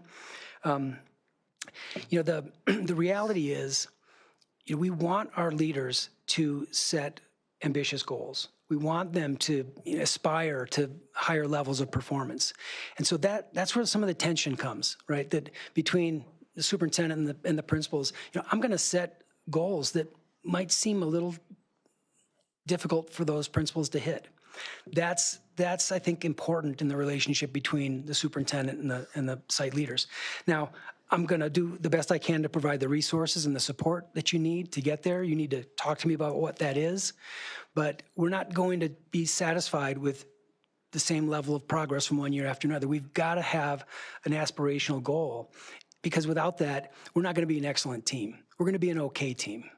And for me, it's all about setting those aspirational goals. And then, we're not going to hit all of them, but when we do, that's a great celebration. And we've got to have that. We've got to have that commitment across the whole team that we're not here to keep the chair warm. We're not here to do what we did last year. We're here to do something better. And in my experience, if you set that kind of an expectation and you believe in people, you give them the resources they need, you're going to create an environment where those kinds of things can happen, where people can outperform expectations. And for me, that's really what excellence is all about. It's about setting those stretch goals, watching people succeed, believing in them, and then celebrating when they get there and say, look at what we can do. And I've seen that happen. I know it's possible, but it doesn't happen from 30,000 feet. You have to be in the work with the principals, with the teachers. You have to know exactly what it looks like to be able to set that kind of an expectation. And I do know what it looks like. Okay, thank you. What are some significant challenges that schools need to consider as they plan for the future? As you have studied our district, what unique challenges do you see that we face? Well, significant challenges. I haven't had a chance to tour the buildings, but from everything I've read, it sounds like it's the construction work has been a huge success, and the buildings are in really good shape. I think you cross that off the list. That's not a challenge here, and I think that's fantastic. It's something I'm sure you're all proud of. I think once you can look around at the physical plant and say we've taken care of this, I think it's necessary to look at the academic outcomes, and I think that's where I think the challenge lies in Brainerd is, why are we losing students? Now, obviously the pandemic has happened, and that has led some families to look elsewhere. But what I just saw in the January report, that the projection was moved up to 90-some students this year. And I think for me, that's the challenge that I would be really motivated to try to solve. What is it that is leading parents to choose something else?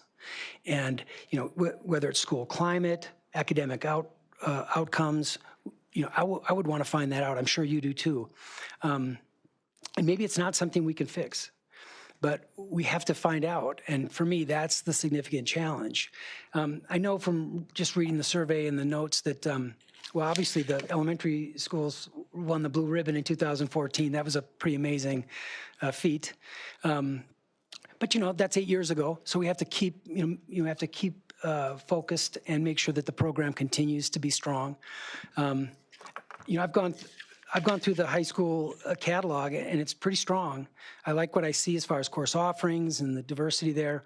From the notes, it seems like there may be some work to do at the middle level, and that's not uncommon. I think a lot of school districts struggle to figure out middle school. There's really two important components. It's the transition from 5th to 6th grade. That's a big transition for kids. And then it's the move from 8th to 9th. Really that's what you've got there. It's like a little sandwich. And you've got these two slices of bread on each side, right? And it's really, there's so much transition happening in these kids' lives at that middle level that it takes some very specific work to get the best out of them. They know that those grades don't count yet on their college, applications. So they struggle to find the meaning and value of their academic pursuits. So there's a lot of work that you have to do at the middle level to build relevance and excitement and community. But there's some good models. And I think when you look around, there's a lot to see that I think, and I'm not assuming that you haven't, but that would be an area where, from the notes I've read, an area that may be a challenge that needs to be addressed. Eric, can you describe a project or experience that would demonstrate your commitment to diversity, equity? Sure. Our commitment to diversity and equity is really our commitment to the future, right? Because what every single school district can say is they're becoming more diverse. I don't care where you are in the country, that's something every school district will say. And so it's really about being committed to the future. We are becoming more diverse as a country, and how do we ensure that as we become more diverse, we're seen as a welcoming organization, right? That all families feel welcome here. That they're not on the outskirts, so to speak. When I was a principal in California between 2003 and 2009, there was a very strong anti-immigration movement. I don't know what it was like here in Minnesota, but it was really bad in California. So all my Hispanic families were treated very badly in the community and at school. So as the principal, I had 40% of my students were Hispanic, and so I had to be their advocate. And I had to step in the middle of a lot of altercations. I had to, advocate in the community that this school belonged to all students. I'd get death threats. So, but I was committed to making sure that every single student felt welcome on that campus. That was their right. And we built, programming to support, all kids. And my last year in 2009, we earned the California Distinguished School Award, which is it's like the blue ribbon. It's specifically awarded to schools that close the achievement gap. And so to be able to turn to our staff and say, hey, after 6 years here, we've closed the achievement gap. Students in fragile subgroups are outperforming other subgroups, and that's the work that you all have done. For me, that's the best example I can give of really leading for diversity and for equity. And as a high school principal, that was something that was really important to me every day. Thank you. Yeah.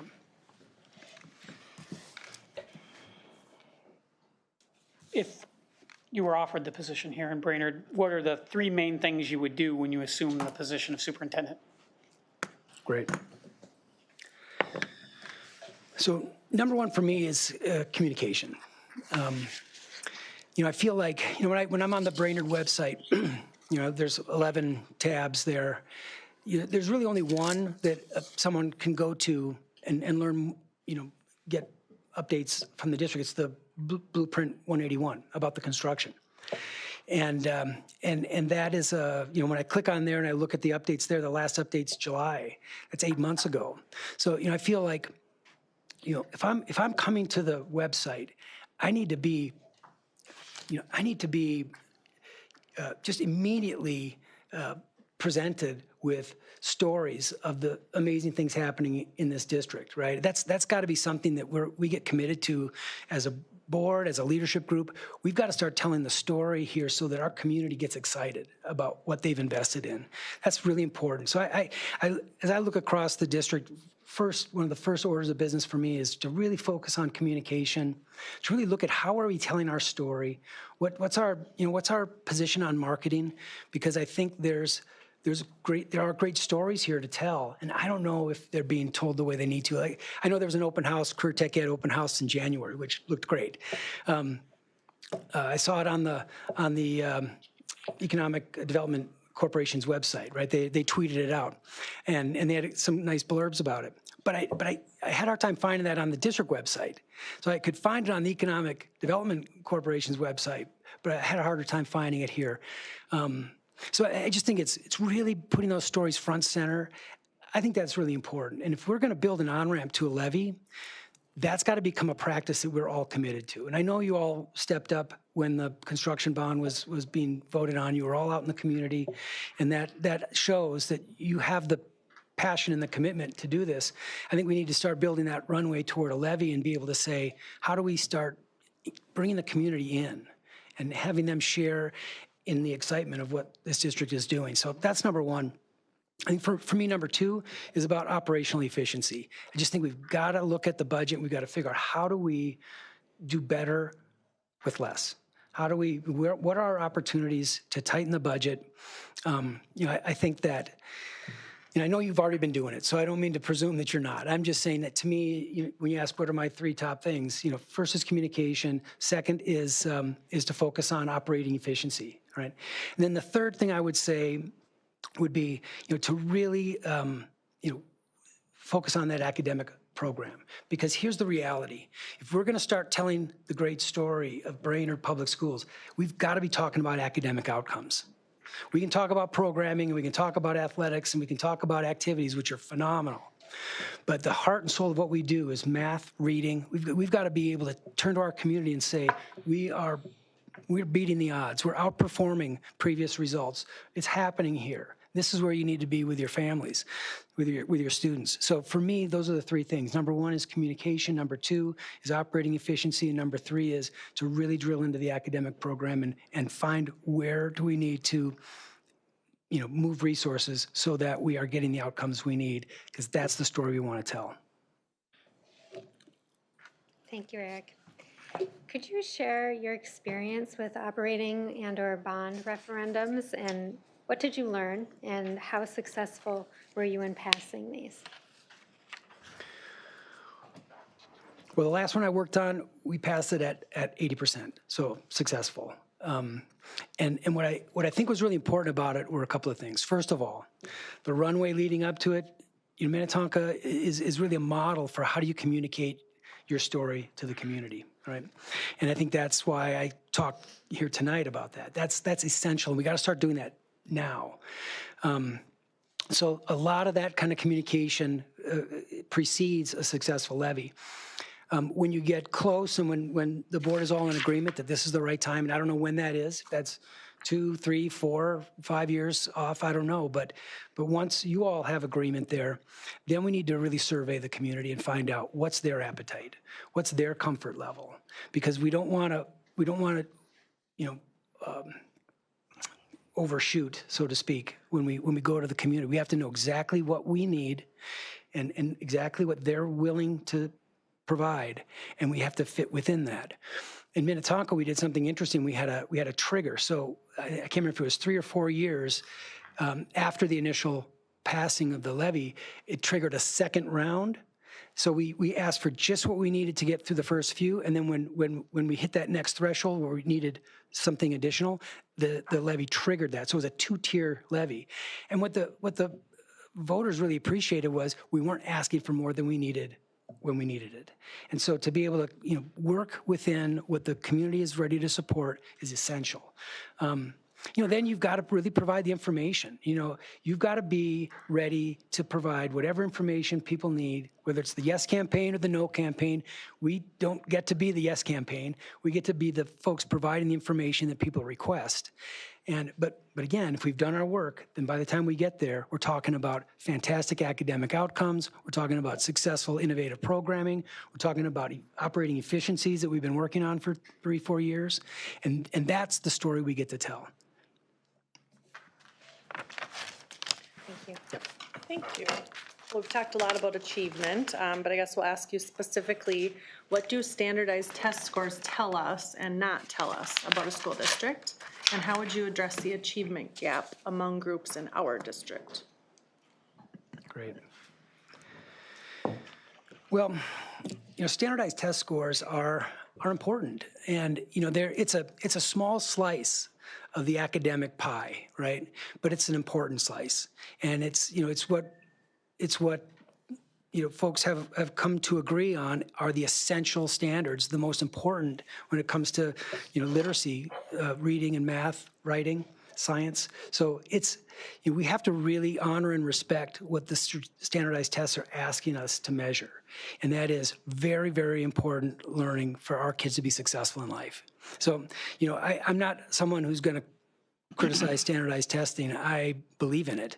And I think we have to be committed as a school district to making sure that those elements of our academic program are front center. So our teachers need to know when they're teaching a standard that is tested on a standardized assessment. And that has to be, front and center in their thinking when they're teaching that standard. So you have to be very intentional about teaching to those specific standards. That's been my experience, and I know that works. Achievement gap is, I think, it's an important conversation for every school district, and it really comes down to how well do you study your own data, and how effectively do you move resources to address those gaps? Because that's essentially what you need to do. And I think schools or districts that don't address those achievement gaps just don't have the level of skill as far as understanding their data and knowing how to move resources. In my experience, that is not as hard as it may sound. When I was a high school principal, for example, I'd bring in the world history teachers in October. We'd look at the end of year assessments and we'd look at the results and we'd say, okay, we're seeing these trends. How do we change our pacing guide so that these areas where the students aren't performing well, we'll see better performance. I mean, it cost me a couple of pizzas, but what I get is a better pacing guide, and then we can compare our results at the end of the year and say, look at that, we extended that unit a week, and we got the results we were looking for. So, it's about attention to detail. It's looking very carefully at the data and having a strategy around how do you shift your pacing? How do you change what you're doing to address the needs, sometimes of a specific group of students, sometimes it's an entire grade, et cetera, but it's being very specific, very intentional, and really studying the data carefully and moving resources appropriately. Next question. How do you communicate with staff, students, and the public in your current position? What different strategies do you use? Share an example of how you use technology in your communication. Okay. So it's a little different right now because in the private sector, it's not quite the same in the area of communication. We're much more inwardly focused. But when I was in Minnetonka, for example, we used social media extensively, to communicate outside the district. That's a lot about the storytelling and et cetera that I talked about earlier. Inwardly, communicating. I think that's part of the question here. Yeah, with staff and students. It is. Social media isn't off the table. I mean, I think that's still an appropriate channel for communication with staff and students. But I think what you're looking for, in your internal communications is something maybe a little bit more targeted. And so when I say that, I mean, working through, the channels at each school level to, how do we reach parents of each individual school? What are the channels for each particular. We used to use in Minnetonka, we'd have a Connect Ed that we would use to message out to parents. We had a lot of channels that were set up where we could easily send emails and communications straight targeted to specific grade levels, schools, what have you. So, for me, having that kind of sort of sophisticated messaging system is key. I think, I'm just watching the clock. I'm getting a little nervous. So I'm going to stop there and move on to the next question. Okay. Tell us what you've learned, and you already have told us a few of these things, but doing your homework about the Brainerd schools, and if selected, how would you use this knowledge in establishing your entry plan into the district? Yeah. Well, I think that's a really important question. When I took the principalship in California, I had to relocate. And so it was, when you're relocating for a job, it's that entry plan is really important. And so, when I did that, I went out in advance. I met with people before my first day. I started, the process of introducing myself well before day one. And so when July 1 came, people knew me. And, I think that's a strategy I would want to use here as well. I wouldn't want to wait till I was here before I started introducing myself. And so, I think an entry plan would start early. Hopefully, that would be something you all would support and Lane would support, just to create that transition, I think is really important. So I would want to get out in front. Once I was here, I would want to, again, not lose a day. I mean, it's so important, those first 100 days, so to speak, as far as the community members that you need to get to know, the staff who you need to meet with, who want to meet with you, who want to hear kind of what's your vision. I mean, those first few days are really essential for that. So, for me, it starts before July 1 and then picks up steam immediately. I think what we're going to want to do is, we talked earlier about some of the challenges that the district is facing. I would imagine, when I talked about the 3 goals I would have, I would want to start with your support immediately. I would want to start putting together plans and start talking about those things, really studying, things like enrollment, really talking with the leadership team about how do we tell our story. And that's got to be something that we all own. That's not just the superintendent's job. As a leadership team, we've all got to be a part of, how do we build our own sort of internal marketing mechanism so that we can, start making that a part of how we do business every day. So, for me, I'd point back to those 3 goals I talked about earlier. I'd want to, hit the ground running. I'm guessing summer up here is a little crazy with the tourism and what have you, but I would worry about losing any time. I would look at August as this is when we start to open school. So you've got to be meeting in early August with your leadership team. That you've got to be goal setting. By August 1, I've got to have a very deep understanding of the data. I've got to know exactly kind of where I see each school and how I see them. What the aspirational goals are. So we've got very few days in July to get that ready, but I would want to hit August 1, meeting with leadership team, getting ready to open schools, goal setting, really preparing, because I think something I haven't talked a lot about, but when you're working on strategic planning, and I know that's an interest of you all, part of that I would really emphasize is customer service. That we've got to be a customer service oriented school district, meaning, and again, not judging what currently exists, but for me, that again is part of that runway toward an operating levy. People have got to feel like the customer service here is special. And so for me, that starts in August with, how do we welcome staff back? How do we welcome families back? The customer service is the glue that holds all that together. And so that would be an important part of my messaging in August about how do we really welcome our community back and let that be, a pattern going forward. So that's a couple of thoughts. Good. Thank you, Eric. Well, we've come to the last question, so good time management. I got nervous there. No, but very good, and certainly your passion for excellence is known, and I really appreciate that. Thank you. The last question is a simple one. Yep. We've got a lot of great candidates. We're blessed to have a lot of great candidates, yep, such as yourself. So why should we hire you as our next superintendent, and why do you want to work at Brainerd, other than you did indicate earlier it's a destination? Yeah. No, I appreciate that. I would say this.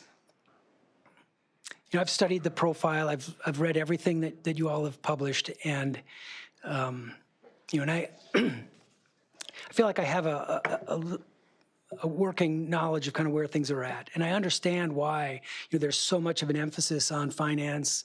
That the skill set that you're all looking for, finance experience with operating levies, it makes a lot of sense to me when I look at the financial picture, and I know what you all want is to set this district up for the future, right? And and I see that. Being in the bottom 20% of, fund balance in the state is not where you want to be, because a lot of those folks in that bottom 20% are actually in statutory operating debt, and that is not where we want to be. So we need to be thinking as the stewards of this district about how do we position this district for the future. And so, I understand the interest in finance, but as I said at the beginning of this interview, I think sometimes we focus on finance when really what we need to be focused on is leadership. You need a superintendent who understands and appreciates finance and has experience with budgeting. But more than anything, I think what you need here is a leader with broad experience in managing schools, who's going to know exactly where the budget reductions, where there's opportunities for that. That's going to require somebody with experience.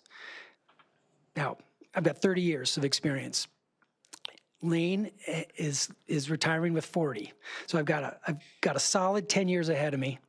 And I know the School Exec Connect talks about, they want candidates who are committed to 2 contracts, and I'm here to say I'm committed to 3 or 4. I feel like for us to get to 6 years is just the beginning. I think that's when we would just begin to see the fruits of the labor of the next few years, about getting to an operating levy, getting to a position where we can, in good faith, go to the voters, and then to be able to actually start turning the corner is going to happen in year 5 or 6. And I don't want to leave then. I want to stick around and see what that looks like. And so for me, this really is a long-term commitment. If I can match Lane, I've got 10 more years. My wife is only 48, so she wants me to work a lot longer. So you've got that going for you. But I really, for me, that's important. I'm at this point in my career where I'm really looking for a place where I can be a part of the community for the long term. And I really see Brainerd as really that kind of perfect opportunity. And it's a phenomenal area of the state. It's the work that you've all done on the facilities is spectacular. And I feel like somebody with my experience, again, 30 years in several different school districts, working for some amazing superintendents, I think I can bring a perspective that I don't know if you're going to find in other candidates, where I'm going to be able to bring that experience, my knowledge of teaching and learning, and to be able to get the academic outcomes that we need to get so that we can engage families, bring them back, and set up enrollment and everything that we need for the future. I really do feel excited about this opportunity. I feel like my experience, again, I've never been the finance director, I've never been the business manager, but I've managed budgets. And I've been, and I could talk about my years in Minneapolis where we cut budgets 4 years in a row, and it was terrible. But, I don't want that to happen in Brainerd. What I think can happen here is we can become more efficient with the way we use our resources. We can tell the story. We can get achievement to a place where our community is excited and ready to invest. And we can get that operating levy, and we can set this district up for long-term financial stability. And again, I know you can't give me 4 contracts at the start. We have to go 3 at a time, 3 years. But I just want you to know that this isn't a stepping stone to another job for me. I'm looking for a home where I can bring my leadership skills and really be a part of a team that's going to take this district to a place of stability, financial stability, and success. From where I sit, it really feels like a perfect fit and a perfect opportunity. So that's why I'm here. That's why I think I'm the best candidate.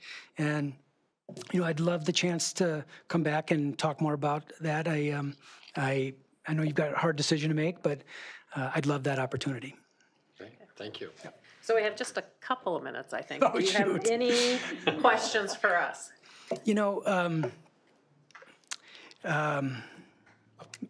Just with whatever time there's left, when you're in a position like mine, and you're reading through all the materials you've sent, you're really curious, what's the one thing that each of you are looking for? And I know it's probably not enough time for you all to offer, but maybe if a couple people would just, offer up, like, of everything that has been published, what's the one thing that you think is most important for the next superintendent? Would anyone? My one statement is move us from good to great. Yep. I don't think you can say it better than that. Yeah, I want someone who's a connector. good. You build community. Yeah. Thank you. Well, for me, it's vision and not being tethered to the past. Right. Yeah, I saw that in the notes. It's important that we prepare ourselves for the future as a school district that's going to be able to provide a adequate, high-level education for all students. Right. Good. Yeah, and I think one of the things that I'm looking for is, I think you said our results are great in the early years. They're not so great in the middle schools, and Right. we need to focus on that, so. Yeah. And it's just attention to detail. It's attention to the program. And there's a way to do that. Okay. Well, thank you. Thank Thank you. you very much. Thank you all. Eric. Yeah, Thank you. really enjoyed it. Thank you. Thank you so much. My walking partner is Ann Swanson. Oh, and fantastic. Yeah, she had good Entitled things to to say a about you. break so- for the next candidate. Okay.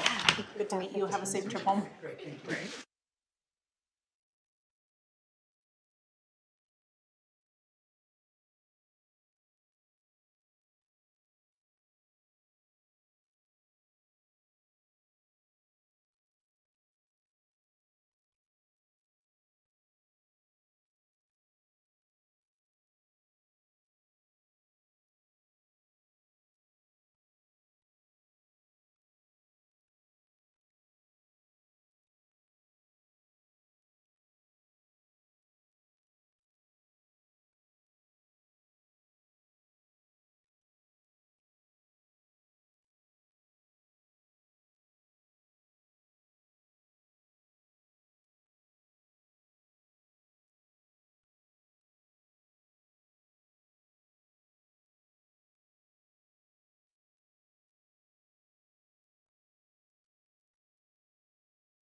Can start anytime because Hi, Jarrett.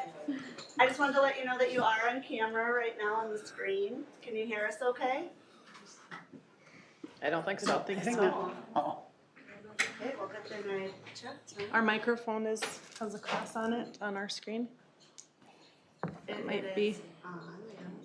It's not showing that it is though on there, so. Maybe you can let them know we're working on the sound. Yeah, see, we're muted on the bottom of the screen. We're muted on this one on the bottom of the screen. It This says. one should be pulling it up though, but thank you.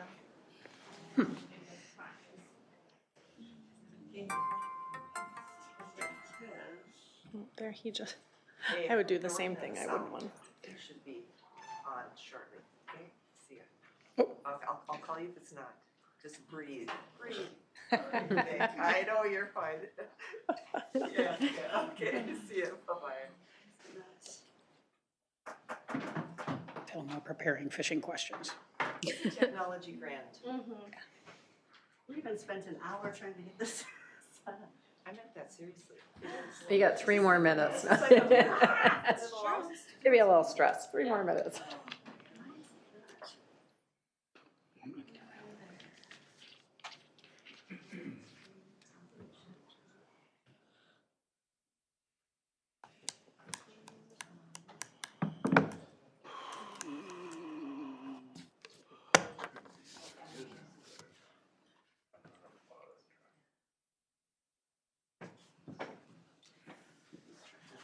Somebody's birthday at my office yesterday, and my coworkers brought cookies.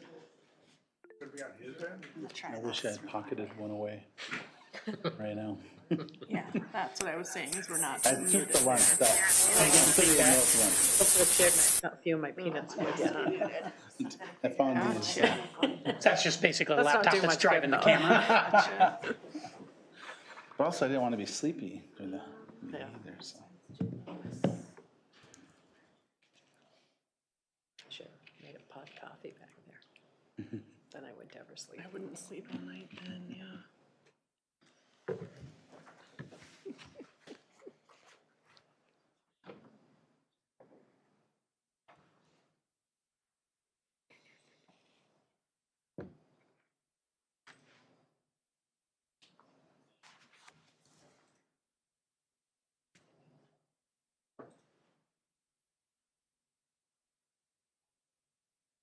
Showing that we're on our side.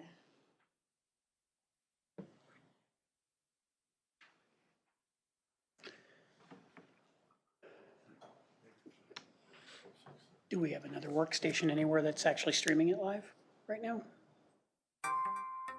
We're not streaming this live. No, I know, but I think, Recording it and that's not it, because it shows that we are.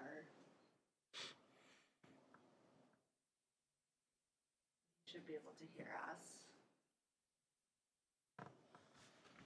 Can we not hear him? Is that it?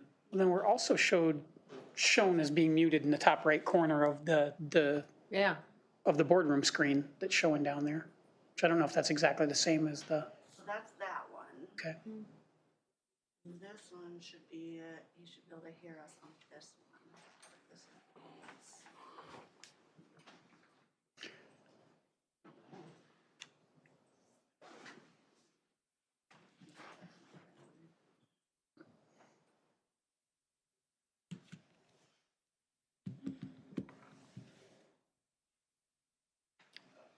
Do we need to use the back screen Google Meet? We used that this morning on a meeting, if it's the system.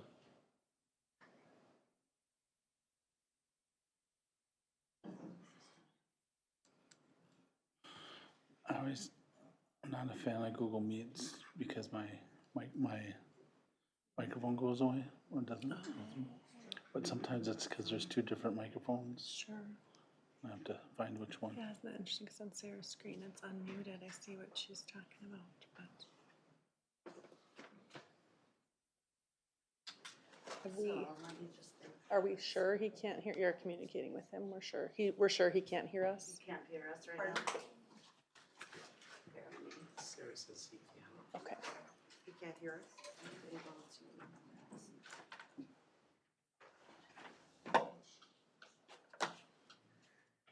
No, he said No, no. cannot hear us, no. I just thought it'd be wise to ask. Yeah, I mean, it's a good place to start. I don't know. 'Cause the hard part is if we just go to that computer, then it's not gonna record. So, just I'm trying to figure out, we could set up a video camera and do it. just record that way. We did that in another district. They just had someone set up a tripod and a camera. Could we get that quick?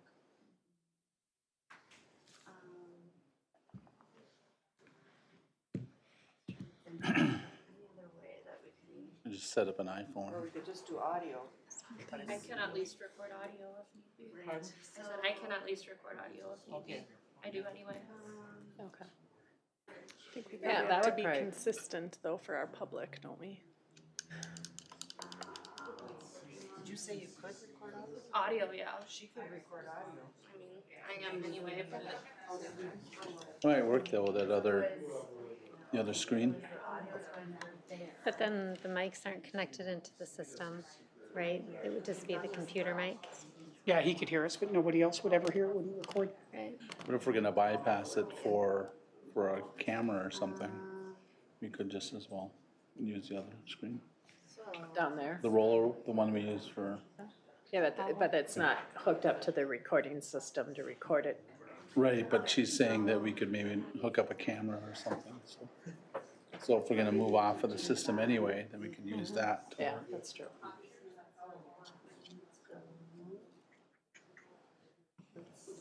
shut this one off, so let them know. Should we, this is probably really nerve wracking, I mean, should we like say we'll start at, or we'll aim to start a little longer than just having them kind of hang out, or? You know, say we're aiming, I don't know, start at 6:45 or something, or? Okay, we're gonna try, I think Oh, looks like we just maybe ended Or him try anyway. and- Awesome, thank you. And they told them. Okay. Yes. Oh, this is the existing? I highlighted the benefits. Thank you. Okay, excellent.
I guess it would help if we were saying stuff.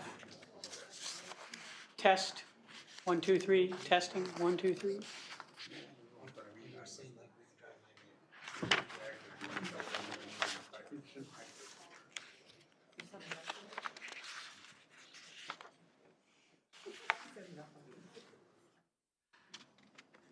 Oh, you heard a ping. Yeah. In other words, the issue is on this side. Yeah. That'd be helpful if we had the doorbell going off.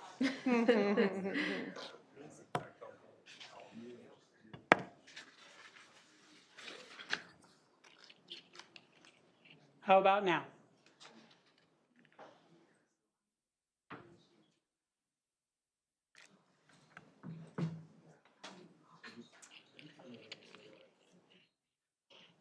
technology.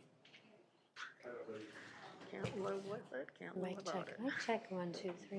Check, mic check, 1, 2, 3.